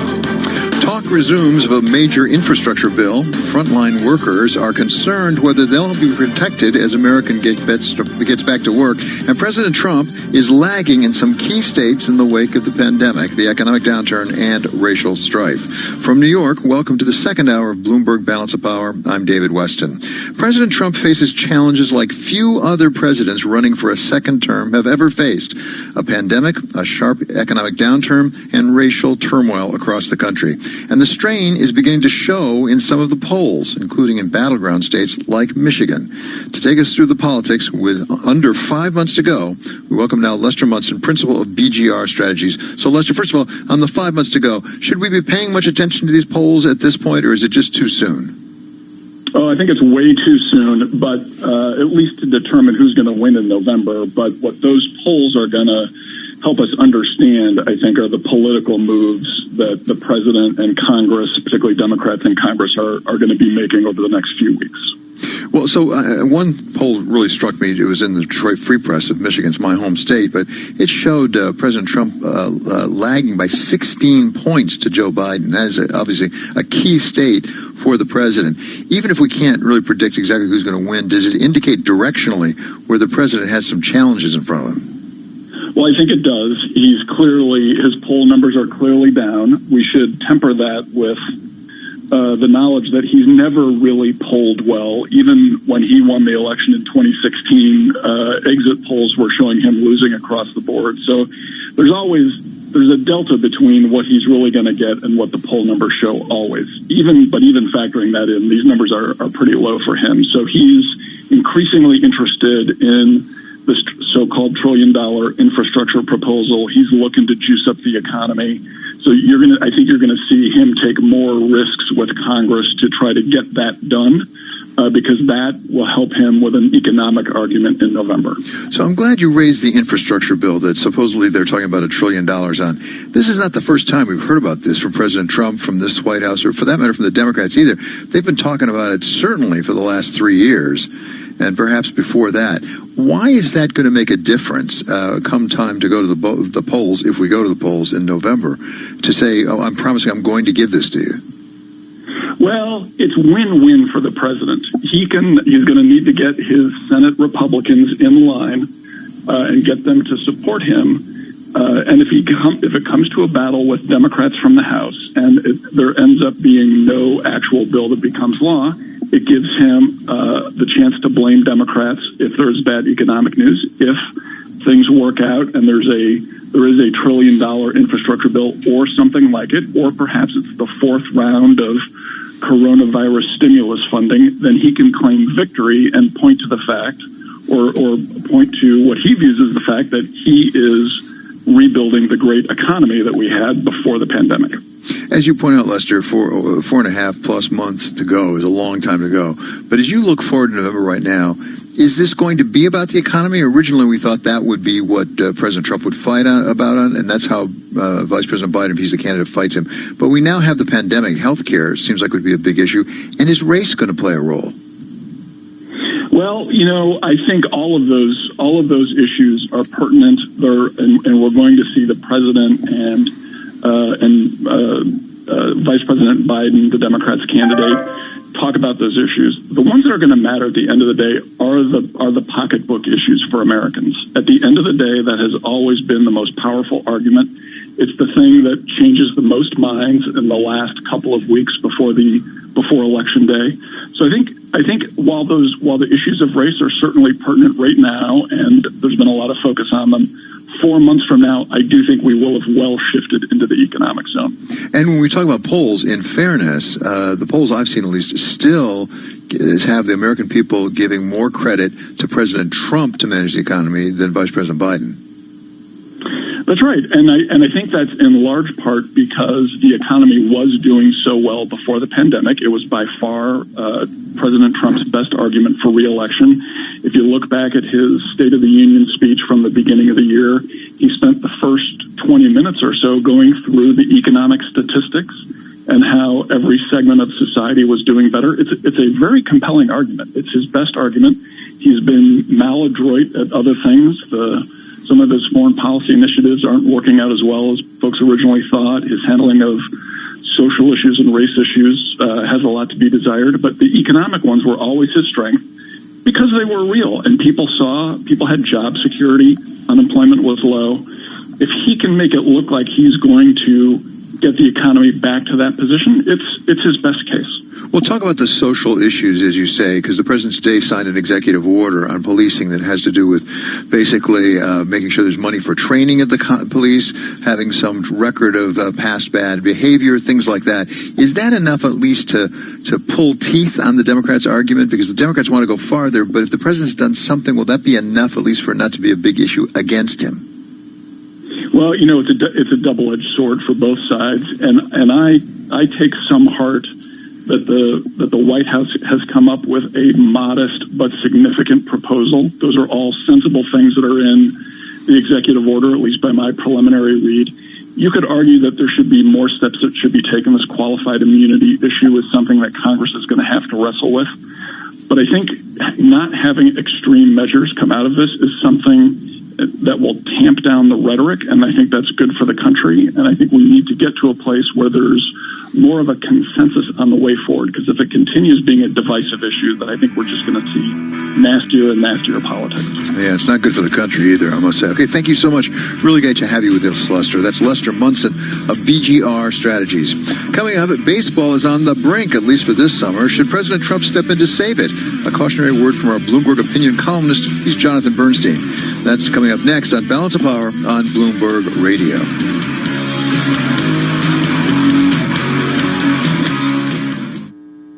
Reopenings. Is there a likelihood that we have a sustained recovery? Requirements. Lawmakers have passed sweeping legislation. Returns. The president signed an executive order. Bloomberg Daybreak with Karen Moscow and Nathan Hager. We continue our Bloomberg Radio team coverage. Everything you need now. Let's head to Washington now. Bloomberg Daybreak. Weekday mornings at 5 Eastern. On Bloomberg Radio, the Bloomberg Business app, and BloombergRadio.com. Bloomberg, the world is listening. You're fierce. You take care of business and don't hold back. Taking care of your health shouldn't be any different. You know when something's off. Don't ignore symptoms like fatigue, joint pain, and rashes. Listen to your body. It could be lupus. We're here to help you take control. Learn how at BeFierceTakeControl.org. Brought to you by the Lupus Foundation of America and the Centers for Disease Control and Prevention. How long? How much? How many? Financial, policy, and medical experts are working on answers 24/7. What about public debt? We are listening to those experts 24/7. Is the Fed effectively widening this wealth gap with its programs? Because you want answers too. What's the most important, the trillions in stimulus, the economy's reopening, or the infections curve bending? Bloomberg Radio, the Bloomberg Business app, and BloombergRadio.com. Bloomberg, the world is listening. You took the first step and quit smoking, but even former smokers may still be at risk for lung cancer. That's why SaveByTheScan.org wants you to know about a new low-dose CT scan that can detect lung cancer early. It takes only 60 seconds and could save your life. You took the first step, now take the next. Visit SaveByTheScan.org for a simple quiz to see if you're eligible and talk to your doctor about screening. SaveByTheScan.org is brought to you by the American Lung Association's Lung Force Initiative and the Ad Council. Are you interested in a challenging... People's Postcode Lottery's 30k a day is back. £30,000 will be won every every single day by players in the July draws. That's £30,000 for every player in the winning postcode. Visit postcodelottery.co.uk/radio before midnight on the 18th of June to play in the July draws. EPL managed lotteries on behalf of good causes. 16 plus conditions apply. Play responsibly. At Halfords, we're here to get you where you want to be. We fit car tyres for over 500,000 customers every year. We could fit yours at one of over 350 garages, or even on your driveway with our mobile experts, which means you can safely hit the road again and surprise that special someone. Happy birthday! From tyre fittings to MOTs, there really is no job too big or too small. Halfords, for life's journeys. At Honda, we believe in our ears. Listening can help solve some of life's biggest conundrums. For example, if a car breaks down and there's no one around to hear it, does it make a sound? The answer is yes. The new Jazz Hybrid will pinpoint your location automatically and send for help at the tap of a button. And with its personal assistant, you can find the answers to other conundrums like, where is a good vegan gluten-free pizza place with free parking? The new Honda Jazz. Hybrid and connected. Honda. The power of dreams. Connectivity subscription available in selected grades.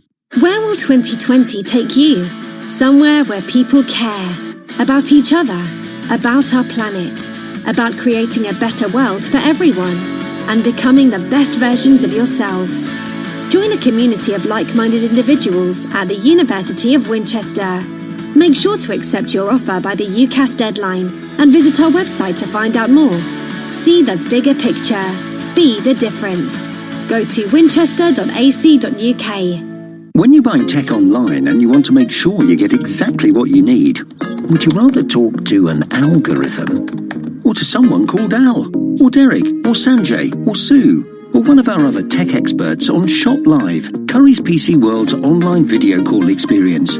Hey, I'm Ali. How can I help? Isn't it nice to get expert advice from another human being before you buy? They're just a click away.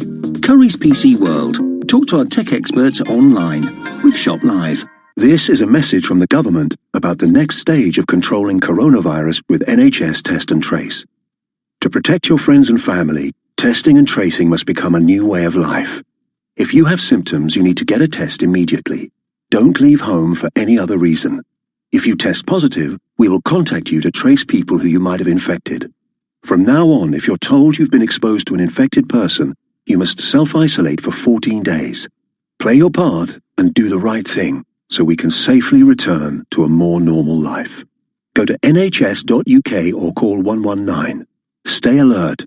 Control the virus.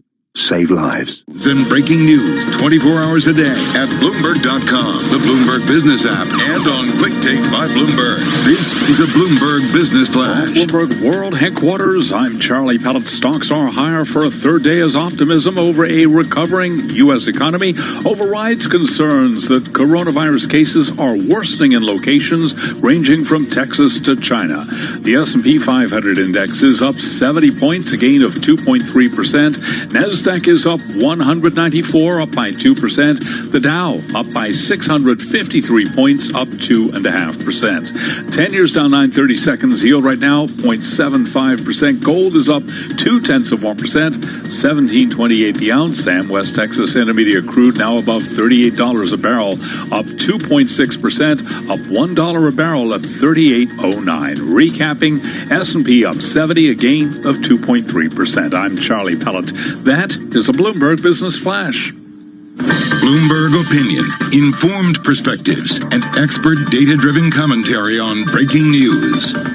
It's time now for Bloomberg Opinion, and we welcome today columnist Jonathan Bernstein, who has a column on why President Trump shouldn't save the baseball season, or at least attempt to. Jonathan, thanks so much for being with us. It sounds like a good idea to me. He could use a little good news. If he saved the baseball team season, he'd be a hero. Well, you know, it's such a good idea that it occurred to me last night, oh, he's going to try to do this, or somebody in the White House is going to say, let's try to do this. But, you know, it's really, really dangerous. Even, you know, if it goes well, it's not going to be the kind of thing that sticks with him because, you know, people tend to focus more on bad news than good, and it'll be a nice one-day story, but after that, everybody gets back to normal, and people care more about the economy in general and the coronavirus, et cetera, et cetera. And it could go really badly. At the same time, it would be consistent with his brand right now, because his brand is really tied up with getting the economy going again. We've been too restrictive. We've stayed inside too long. It would be consistent with, okay, I'm going to lead the way here and get me back into those stands. Well, that's true. And, you can see the appeal that it could have to him. But, the problem is that unless he has it absolutely locked in that, baseball owners have told him, yeah, we're ready to cut a deal, bring us in and we'll do it.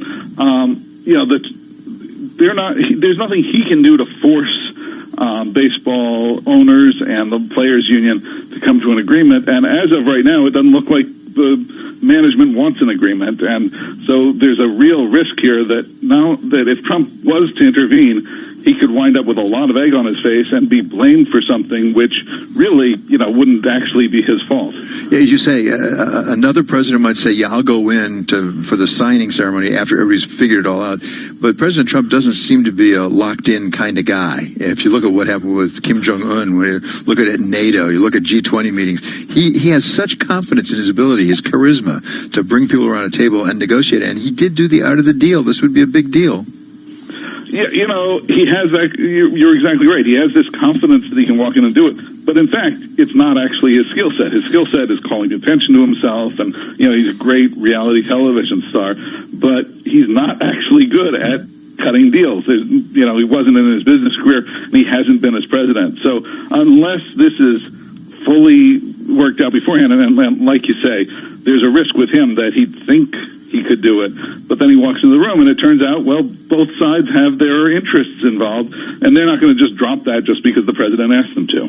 Okay, so if that really attractive idea is not the one to pursue, why don't you give him one to pursue? I mean, right now he could use a little help. The polls don't seem to be favoring him at the moment. They seem to be moving in the wrong direction. The reports from inside the campaign, could be right, could be wrong, that there's some real concern about how he's doing. If it's not a grand gesture like saving baseball, what could he do that could make a difference between now and November? The problem is it's the hard work of being president. It's doing the job. And the things that would really help him are, if the economy really picks up and if the coronavirus is under control. And, the simple things he can do, he could still, even at this late date, push the idea that people should wear masks in public. That's a very easy thing to get across to people, relatively speaking, that apparently would have a big effect. And the other part is that instead of following Mitch McConnell's wait-and-see approach on the economy, he could push hard for what apparently his economic advisors want, which is another major package, something similar to the $3 trillion that the House passed that the Senate is just letting sit there. But does infrastructure do that for him? Because it has a nice big price tag on it. $1 trillion is what we've been reporting they're thinking about. But that's not, as you say, shovel ready. That's not going to have jobs created by the November elections. Yeah, in fact, probably the best thing that he could do is to get money out to state and local governments, get maybe another round of the direct payments to citizens. That seems to have been very successful. Yeah, we saw good results from retail sales. A lot of that is because people had a check in their pocket. Well, they go out and spend it. And keeping the unemployment insurance money coming, which is due to expire at the end of July. And that's pretty much what the House is calling for. The Senate's not very interested. There's no ideological reason in Trump's sort of economic thinking that he couldn't go along with this. If he pushed hard on it, it's a good chance that some Senate Republicans would be willing to do it. But so far, he hasn't really been clear about what it is that he'd like to have. So President Trump, when he got elected, said he really wanted to fix the economy, really get growth going again. And the economy was doing quite well, as he reminds us repeatedly, before the pandemic. I'm not sure if people will blame him for that. But my question is, come November, does the economy really need to have turned around, or is it enough if he's showing it's coming back? Remember, I had it in good shape, and it's on its way back now. That's enough. Stick with me. It's an open question. What political scientists have found is that it's the direction of the economy, not the overall level, that matters. But, if we have 9% unemployment, 10% unemployment, is that going to, even if it's better than 15% unemployment, is that going to be enough to make people think, oh yeah, he's doing a good job? There's really, it's such an unusual situation that it's very hard to predict exactly what would do the job, other than to say that the better it is, the better off it would be for him. I don't know. It sounds to me like if there's an October surprise, it better be announcing a vaccine from the Rose Garden. It's even hard to know what that would do, right? Because at this point, we don't know what it is that would actually move people. But I'm sure that the more the economy picks up, the better off he'll be. No question about it. Thank you so much. Always a pleasure to have you with us as Bloomberg columnist Jonathan Bernstein. You can read more on this and other stories from Bloomberg Opinion at Bloomberg.com/opinion and on the terminal by typing in OPIN GO. Coming up here, he represents the transportation workers who have kept the country going through the pandemic. Larry Willis of the AFL-CIO is here to tell us what they are doing and what they still need. That's next on Balance of Power on Bloomberg Radio. This is a Bloomberg Money Minute. U.S. stocks are posting gains after retail sales rose last month, boosting optimism of a quicker recovery from the pandemic's stay-at-home orders and business shutdowns. Retail sales climbed a record 17.7% in May. But in spite of the retail numbers, Fed Chair Jerome Powell offered a restrained assessment of the economy. In congressional testimony, he said the economic recovery path forward is long and subject to possible setbacks. There are hints of those setbacks today, as Florida and Texas each reported strong upticks in their rates of coronavirus, and Beijing had to shut down all schools amid a COVID resurgence in China. On Wall Street, the Dow Jones Industrial Average up 619 points, NASDAQ up 200, S&P 500 climbing 70 points. Donna Wilson, Bloomberg Radio. Melissa from Michigan. I work an extra part-time job serving lunch at my child's school, but I still can't afford to put food on our table. Daniel from California. Choosing whether to pay the rent or pay to fix the car to get to work doesn't leave us with much at all. Now we can't even pay for meals. Hunger is a story we can end. End it at feedingamerica.org. Brought to you by Feeding America and the Ad Council. Bloomberg and Eaton Vance are proud to present a Boston Pop salute to our heroes. This Independence Day, the fireworks won't take place, but the orchestra's 4th of July tradition will continue. The program will feature guest artists and new music paying tribute to the heroes of the current health crisis and honoring the memories of those we have lost. Watch and listen July 4th starting at 8 p.m. Eastern, exclusively on Bloomberg Television and right here on Bloomberg Radio. At Halfords, we're here to get you where you want to be. We fit car tyres for over 500,000 customers every year. We could fit yours at one of over 350 garages, or even on your driveway with our mobile experts, which means you can safely hit the road again and surprise that special someone. Happy birthday! From tyre fittings to MOTs, there really is no job too big or too small. Halfords, for life's journeys. At Honda, we've never looked to other car companies for inspiration. No, it's not a matter of an inflated ego. We just prefer listening to what people really need.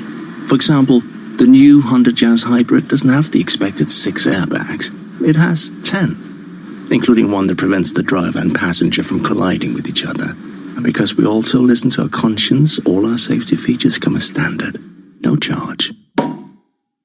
Honda, the power of dreams. If you can build that flat-pack wardrobe without looking at the instructions, you've still got it. If you can manage 5 keepy-uppies on your first go, you've without question still got it. If you can toss a pancake to the ceiling and not let it hit the floor, surely you've still got it. And if you can just about fit into those jeans you bought 5 years ago, you've definitely still got it. Brute, still got it. When you buy tech online and you want to make sure you get exactly what you need, would you rather talk to an algorithm or to someone called Al, or Derek, or Sanjay, or Sue? or one of our other tech experts on Shop Live, Curry's PC World's online video call experience. Hey, I'm Ali. How can I help? Isn't it nice to get expert advice from another human being before you buy? They're just a click away. Curry's PC World. Talk to our tech experts online with Shop Live.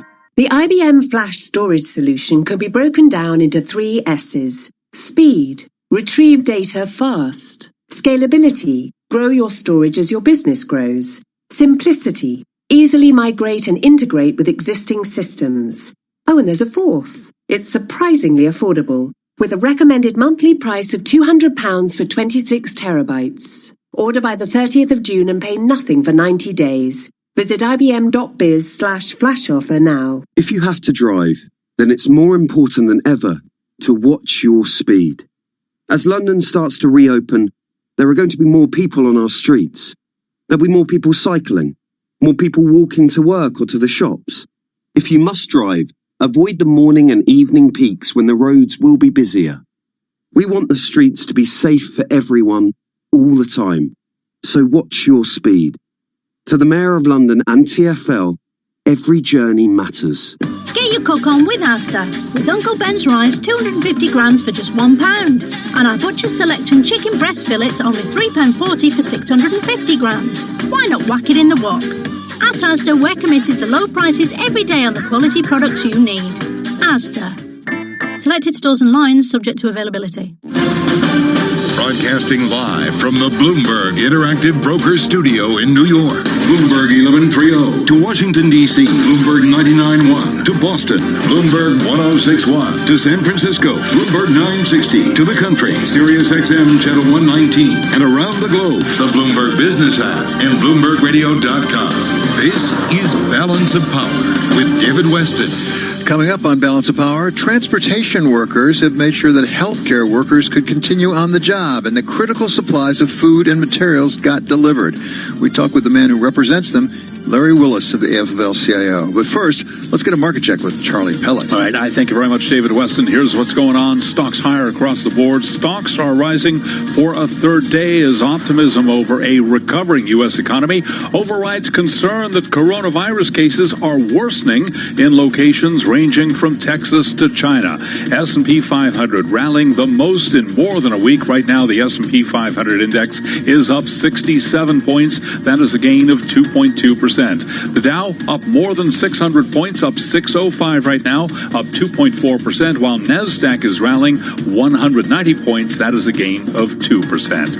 10-year down 7/30 seconds with a yield of 0.74%. Gold up $4 the ounce at $17.29, up 0.3%, while West Texas Intermediate crude oil is up 3.1%, $38.29. Brent, the global benchmark, at $40.92. It is up $1.21 a barrel.